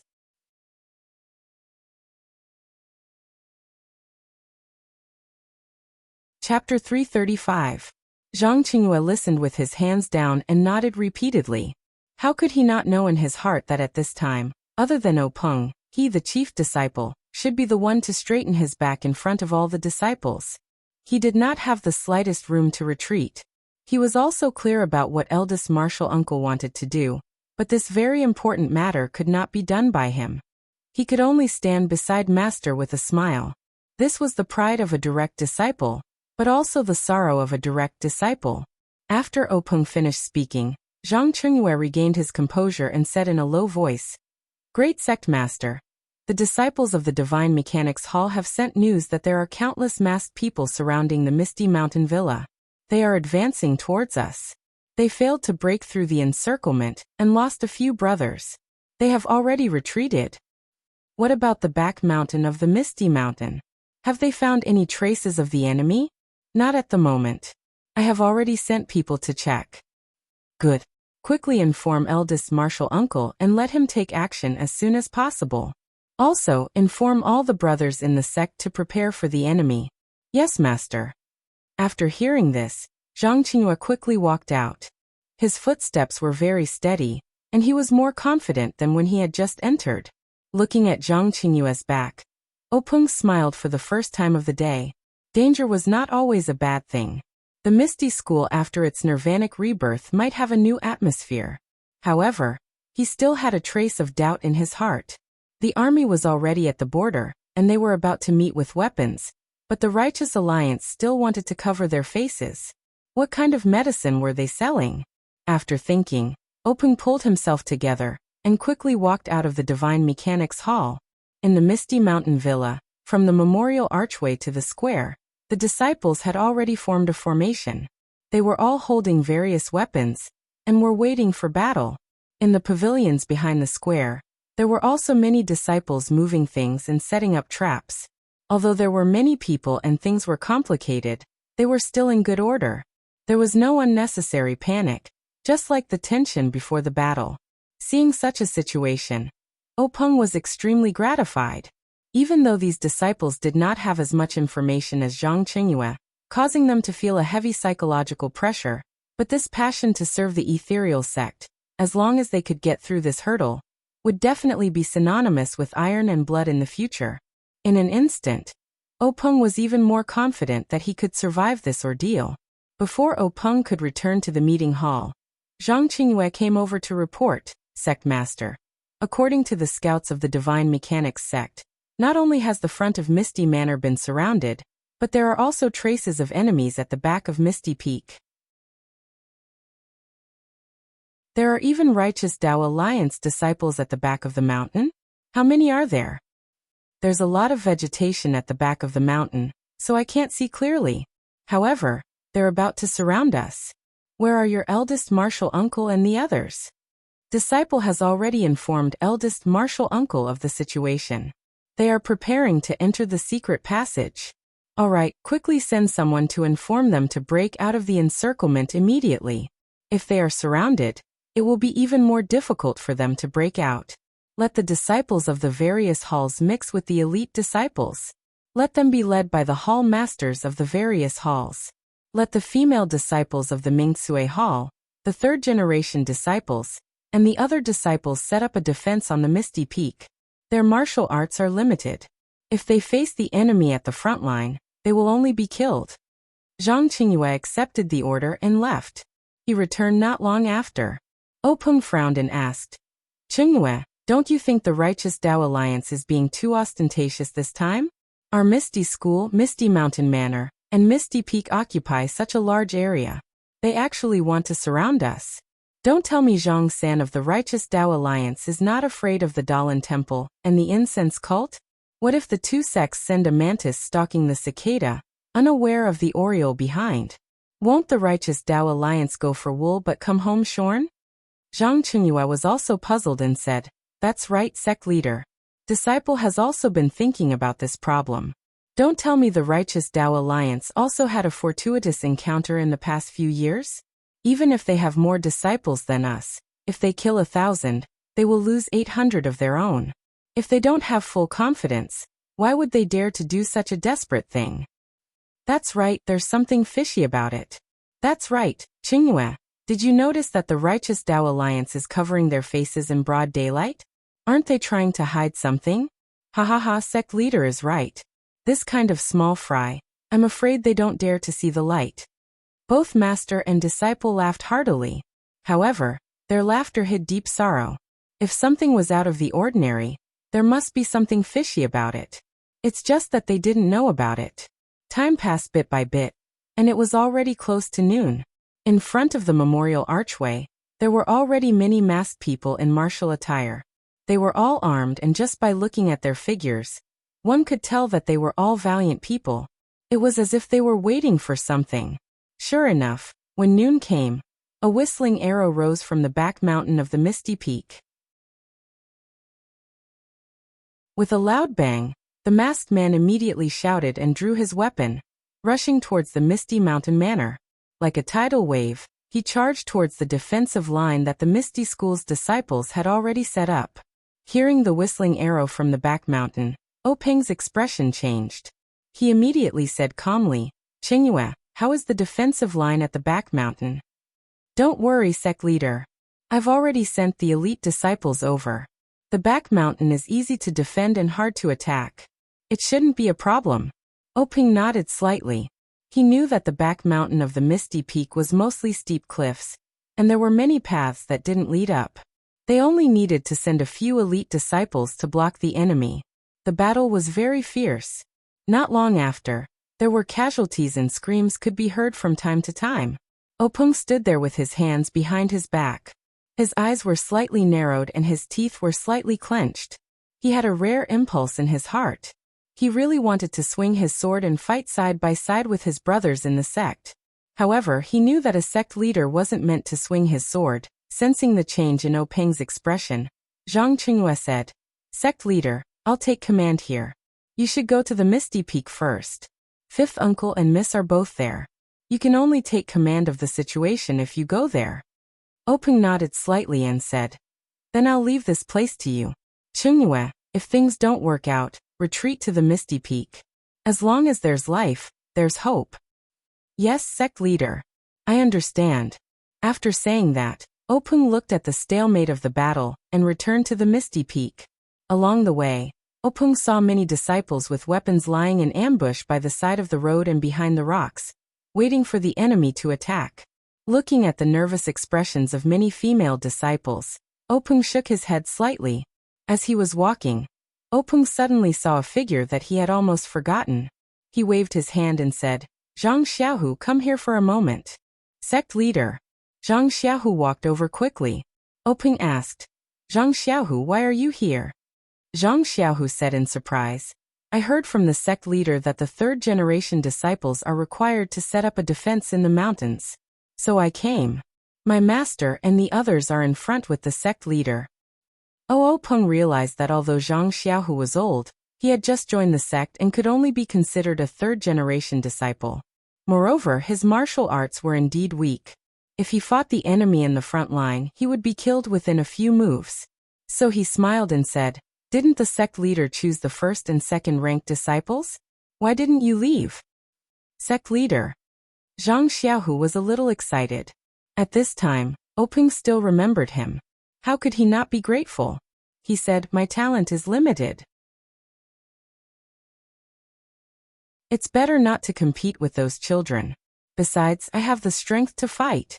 I can contribute to the Misty School when the Misty School is in danger. I'm willing to live and die with the Misty School. I'd rather die together with the Misty School than drag out an ignoble existence." Peng nodded and patted him on the shoulder, saying, "Good. However, your martial arts are indeed weak and you're dragging out an ignoble existence. It's not necessarily a bad thing for a hero." After saying that, he left Zhang Xiaohu, who was still pondering the meaning of his words, and went up the peak. On the misty peak, the autumn noon sun was still scorching. Even with the whistling mountain wind, it still made people feel uncomfortable. Many family members and disciples of the Misty School had already gathered here. Seeing Peng come up, the sect leader's wife, who had never asked about the affairs of the sect, took the initiative to ask quietly, "How is it? What's the situation down there?" Peng smiled and said, "Madam, don't worry. It's just a clown. How can he be a match for our Misty School?" The sect leader's wife smiled and did not ask any more questions. At this time, Oyen walked over and said, "Big brother." Peng looked at Oyen kindly and said, "Yener, you don't blame Big brother, right?" Oyen was extremely intelligent. How could she not understand Peng's meaning? She smiled and said, "Big brother, Yener has lived under Big brother's protection since I was young. Today, when the sect is in danger, I should go through thick and thin with the entire Misty School." Peng smiled and said, "Yener has such feelings. Our Misty School's danger is not for weak girls like you to bear. However, you're the sister of the sect leader of the Misty School. How can the Righteous Alliance let you go? If we let you go, the Righteous Alliance will definitely send more people to search for you. It's not safe at all. On the contrary, Big brother and the others won't be able to escape. Therefore, rather than leaving you outside, it's better to let you stay by Big brother's side. You don't have the strength to truss a chicken.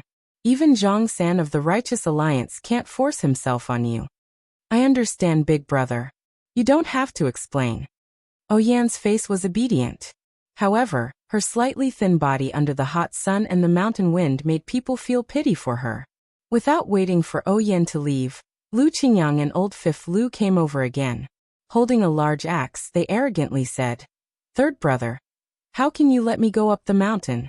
Rather than waiting here, it's better to let me go down the mountain and kill a few Righteous Alliance thieves with Shernyo and the others." Peng smiled and said, "Old Fifth, I'll need you later. Look, our family members and the disciples of Mingtsue Hall need your protection.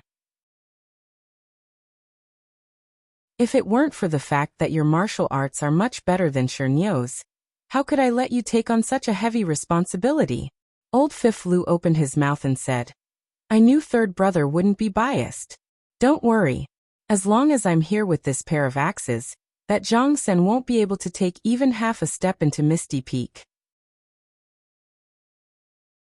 After saying that, he carried his axe and walked to the mountain path, making a one-man can hold back 10,000 men stance.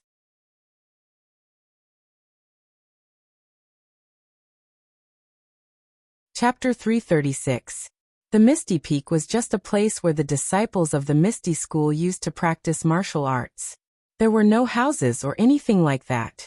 The Misty School disciples had left in a hurry and did not even take any chairs or other things with them. Peng looked around and casually sat on a rock and closed his eyes to rest.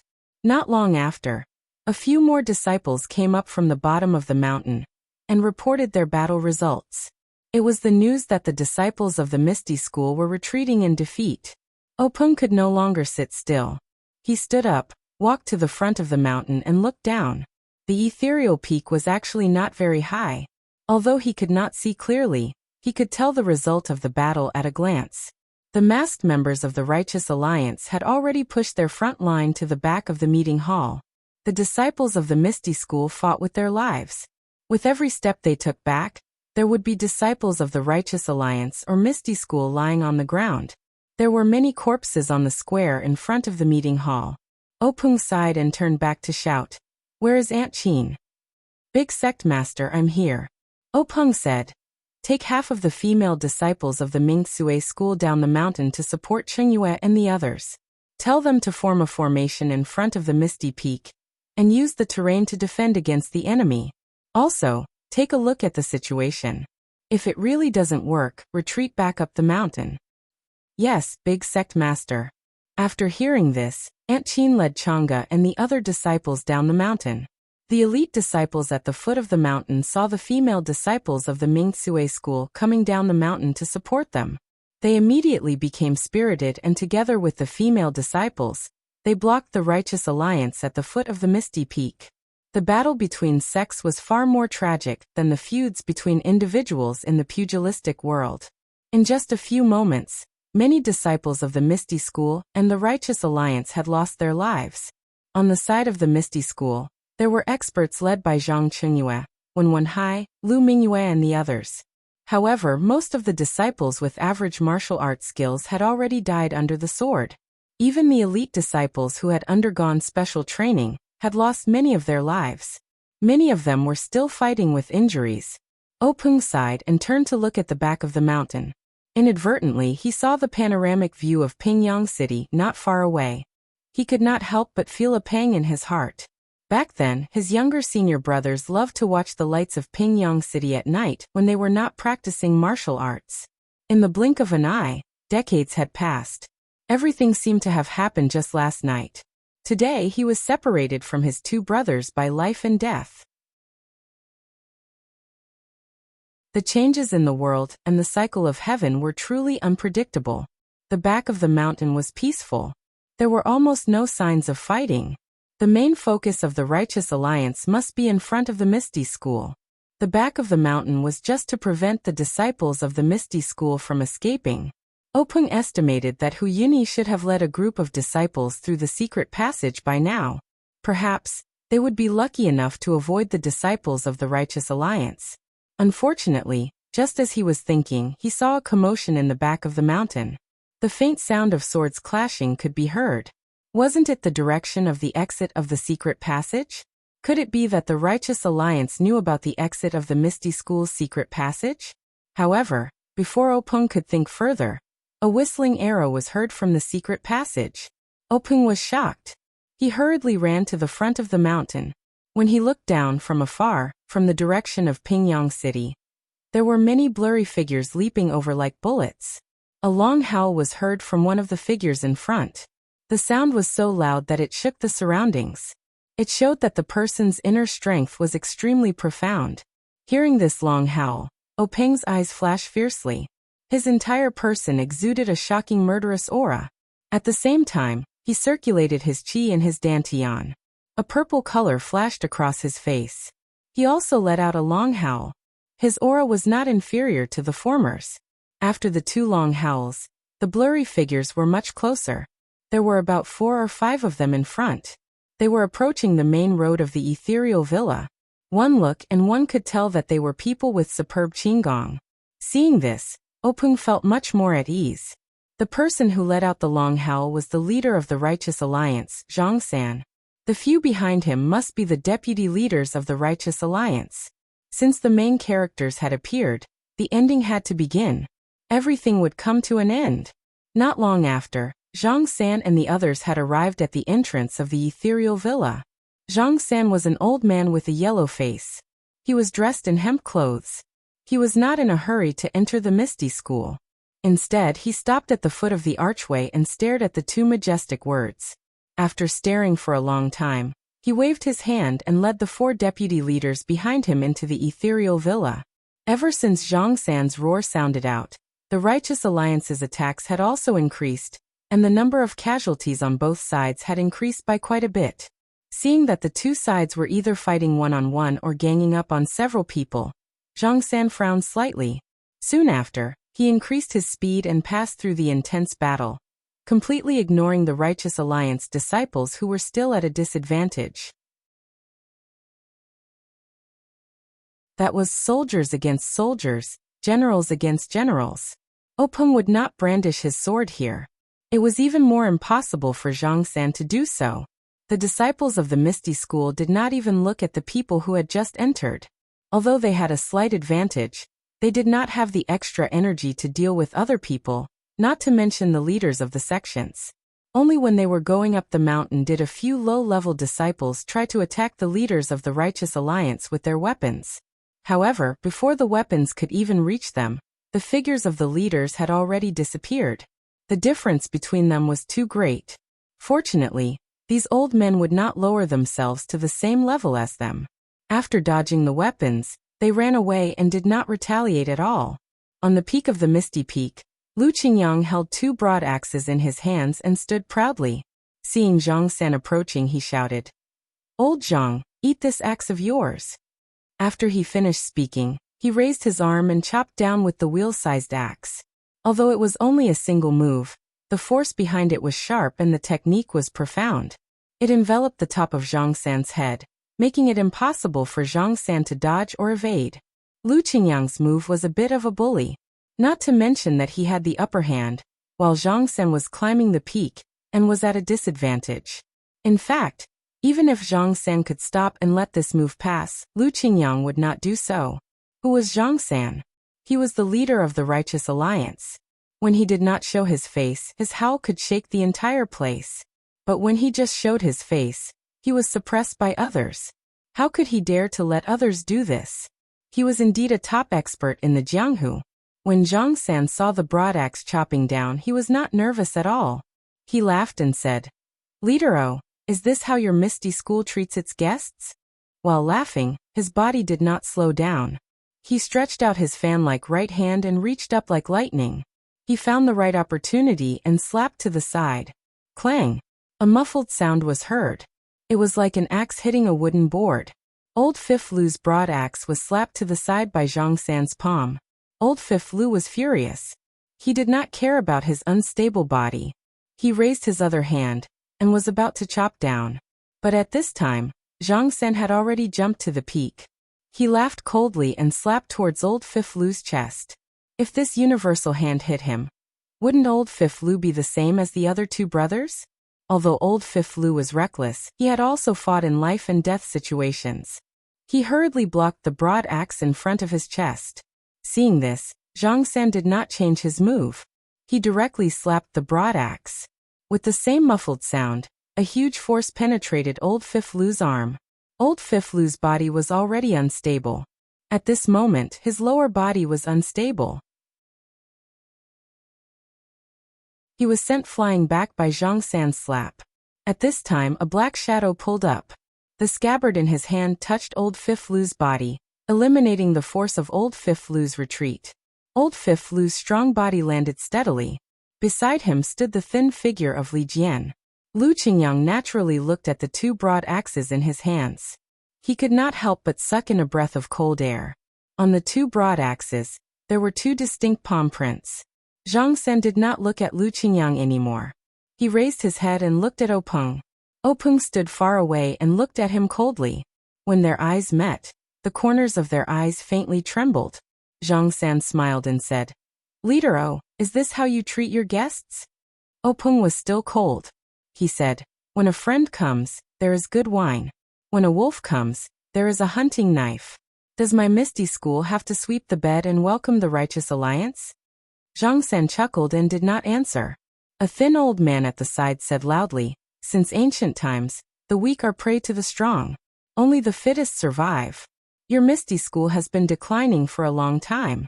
It's time for the Misty Peak to change its master." Openg glanced at the old man and said, "So it's the first deputy leader of the Righteous Alliance, Old Master Chai. Every word you say is true. You are right. In this Jianghu, it has always been a place where fists speak. Old Master Chai's intention is to decide the fate of our Misty School?" "Old Master Chai," Chai Qingrong said proudly, "that's my intention. If you want to speak, you need to have the strength to speak. This humble one wants to see if old Master Chai has the ability to speak. A cold voice sounded. It was the black-clothed Li Jian. Chai Qingrong drew his sword from his waist and sneered. This Chai has long heard of the Misty Seven Swords. Today is the right time. Why not let this Chai broaden his horizons? As you wish, there is no need to invite. After saying that, Li Jian threw away his scabbard and stabbed out with his sword. Chai Qingrong saw this and laughed angrily. Good, good, good. The waves of the river will surpass one another. The long sword in his hand was also thrust out. The two immediately began to fight. Lu Qingyang saw this and waved the axe in his hand. He said loudly, "Which boy will fight with this grandpa?" The several deputy leaders of the Righteous Alliance looked at each other. None of them wanted to go forward. Of course, whoever went forward would have to call the other grandpa. A moment later, a black-faced rough man stepped out from the crowd. He held a copper staff and shouted like thunder. "You brute, don't try to take advantage of me with your mouth. Your grandpa me will teach you a lesson." Old Fifth Lu looked over and saw that it was the Righteous Alliance's fifth deputy leader, Mi Kong. He couldn't help but sneer. "I was wondering who it was. Isn't it the Mi Kong from a few years ago who fought to a draw with me? Come, come, come. Let me see if you have improved in these few years."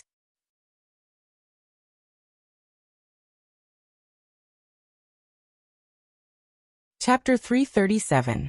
Seeing that Lu Qingyang was also fighting with Mi Kong who was holding a bronze staff, Zhang San smiled and said, "Sect Leader O, this humble one would also like to exchange pointers with Sect Leader O. Would it be possible for you to give me some pointers?" Openg said. "This humble one has the same intention. I would like to ask Sect Leader Zhang for the blood feud between my two junior brothers." "Ha ha ha." Zhang San laughed. "How can one not suffer when one is in Jianghu? Sect Leader O, bring it on. This humble one awaits." Seeing this, Openg let out a cold snort. Without exerting any strength in his legs, his body floated towards Zhang San like a willow branch. When he was close enough, he stretched out his right hand and pressed two fingers together towards Zhang San's chest pressure point. Zhang San did not dare to be careless. His body tilted slightly and his palms fluttered, displaying a set of grand heaven-earth hand, together with Openg's secret finger technique.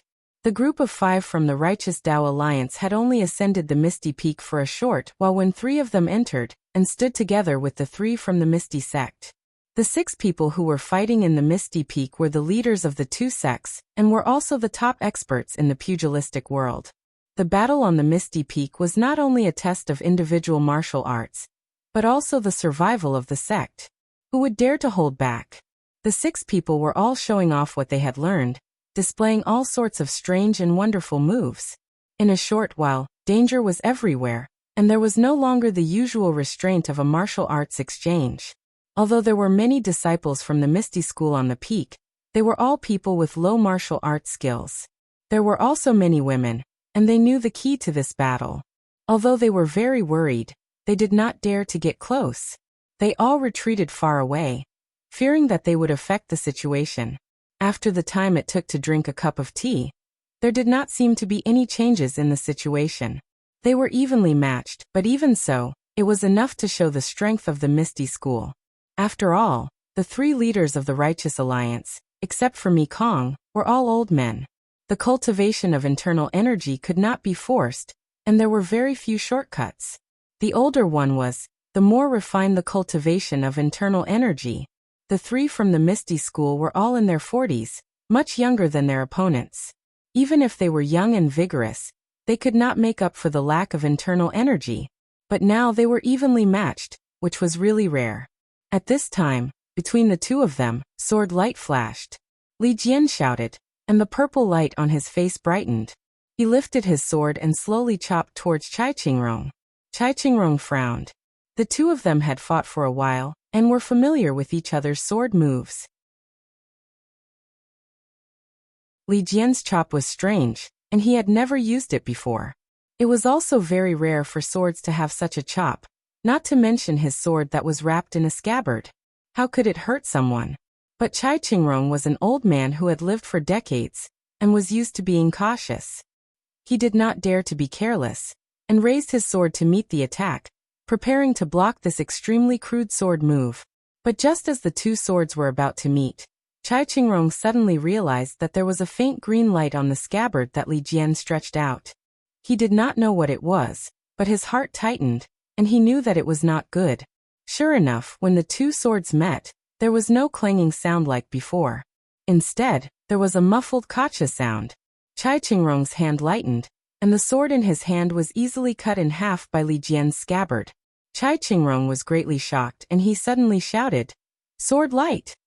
At this time, the sword in Li Jian's hand did not decrease in power, and the sword light in the scabbard became even brighter. It actually spat out more than half a foot, and directly chopped towards Chai Qingrong's face. Seeing this, Chai Qingrong immediately exerted strength in his legs, and desperately dodged to the side. He wanted to dodge the sword that would cut open his abdomen, but the green light on Li Jian's sword was very precise. By the time he realized it, it was already too late. Chai Qingrong was about to be cut in half by Li Jian. At this time, a large hand suddenly stretched out from the side, grabbed Chai Qingrong's arm, and pulled hard. Just as he was pulled away from Li Jian's sword, it only saved his life. Chai Qingrong's entire right arm was easily cut off by Li Jian's sword light. Chai Qingrong was still in shock, and a wave of intense pain attacked him. He shouted loudly and fainted. At the place where his arm was cut off, blood spurted out like a fountain. The person who saved Chai Qingrong was the Righteous Alliance's second vice alliance leader, Yu Zhanfei.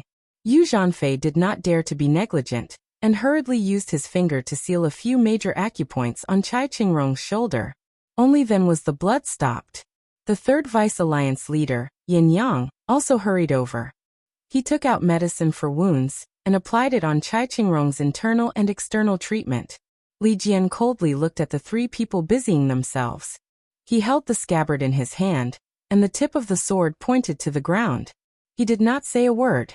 Just as Chai Qingrong cried out "sword light," Mikong also heard it. His heart trembled, and he secretly said, "As expected." At this time, Lu Qingyang saw the other's mind relax.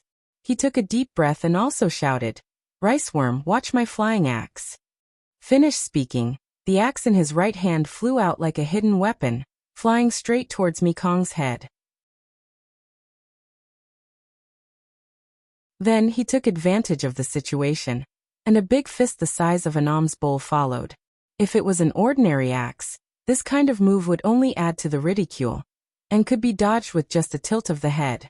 But Lu Qingyang's move made Mikong feel his mind go blank. That axe seemed to be flashing lightning on the horizon, carrying the power of a thunderbolt, like the weight of Mount Tai, with an unavoidable power. Seeing that the axe was close to him, it would be too late if he did not dodge it. Mikong was also amazing. At the critical moment, he forcibly restrained his mind, broke free from the invisible shackles, squatted down and slightly tilted his head. The huge axe whistled past his ear with a whoosh sound, startling Mikong and making him break out in a cold sweat. However, before he had time to get up, a huge fist came from afar, getting bigger and bigger, and was about to hit his head. Lu Qingyang's fist was filled with hatred. The internal strength may not be comparable to Zhang Xiaohua's 10,000 jin, but if it hit, no one would doubt that peach blossoms would immediately bloom. Mikong was also amazing. Seeing the fist coming with the sound of wind, he knew it was powerful. He hurriedly used an iron plank bridge, his upper body leaning back, and then threw away the copper rod in his hand. He used his empty hand to support Lu Qingyang's arm, but when Mikong did not fully use the iron plank bridge, Lu Qingyang's fist had already hit the front of his jaw. At this time, his palms were just holding Lu Qingyang's arm. However, when he used his strength to support Lu Qingyang's arm, he suddenly found that Lu Qingyang's arm was like a rock, and only slightly moved up. Mikong's heart was screaming, but it was useless to scream now. With a blunt sound, the fist hit Mikong's jaw. Although Mikong was also a master of internal strength, he had not yet trained his face and jaw to the point of iron. How could he withstand a blow of thousands of jin? He only felt darkness in front of his eyes, and then golden sparks flew everywhere. He fainted, and his body also fell far away with the momentum of the fist. If it was flat ground it would be fine, but it was the top of Piaomiao Peak. The place where Mikong fell was empty. He rolled down the mountain path, and whether he was dead or alive was unknown. Yu Zhanfei, who had just sealed Chai Qingrong's acupoints, also paid some attention to this.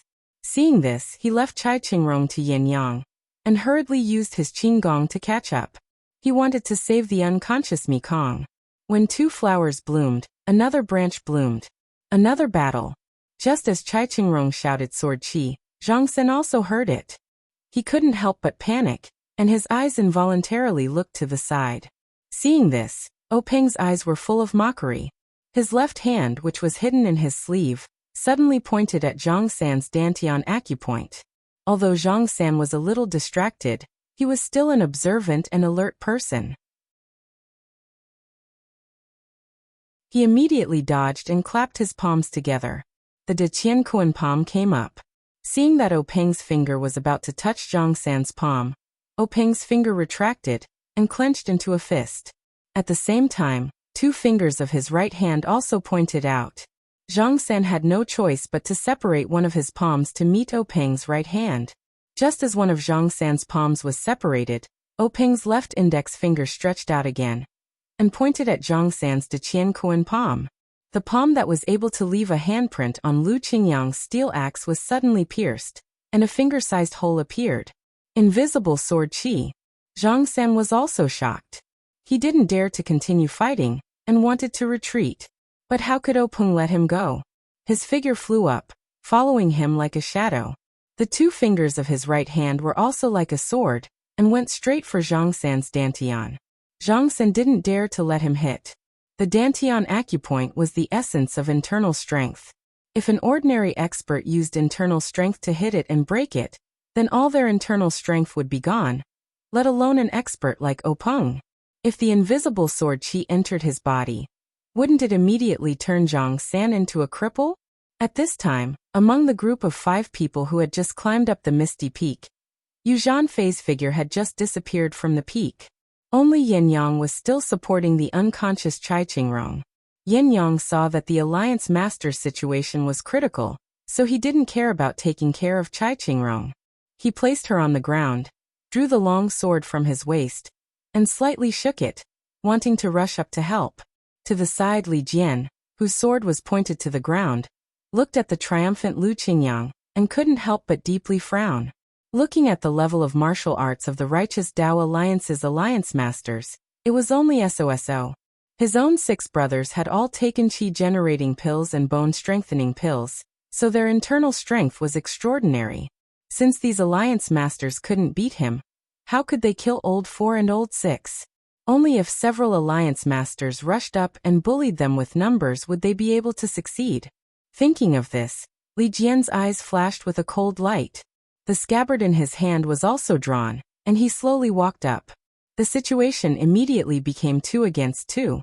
Yin Yang hesitated for a moment, not knowing how to make a move. At this time, Zhang Sen opened his mouth. He fled to the back of the mountain and loudly shouted, "If you guys don't come out, I will be seriously injured by Peng." Seeing this, Peng was also stunned. His internal strength was now profound, and he had already paid attention to the back of the mountain, but he didn't see any movement. However, things were out of his expectations. Following Zhang San's cry for help, from the back of the misty peak, several people jumped up. That you're tuning in to the Li Mei's Wuxia Whispers YouTube channel. We're so grateful for your support, and don't forget to subscribe to join us on this incredible journey through captivating stories. Your generosity through donations truly makes a world of difference, as it's the primary source of revenue that allows me to expand and enhance this channel for you. Thank you from the bottom of my heart for being a part of this adventure.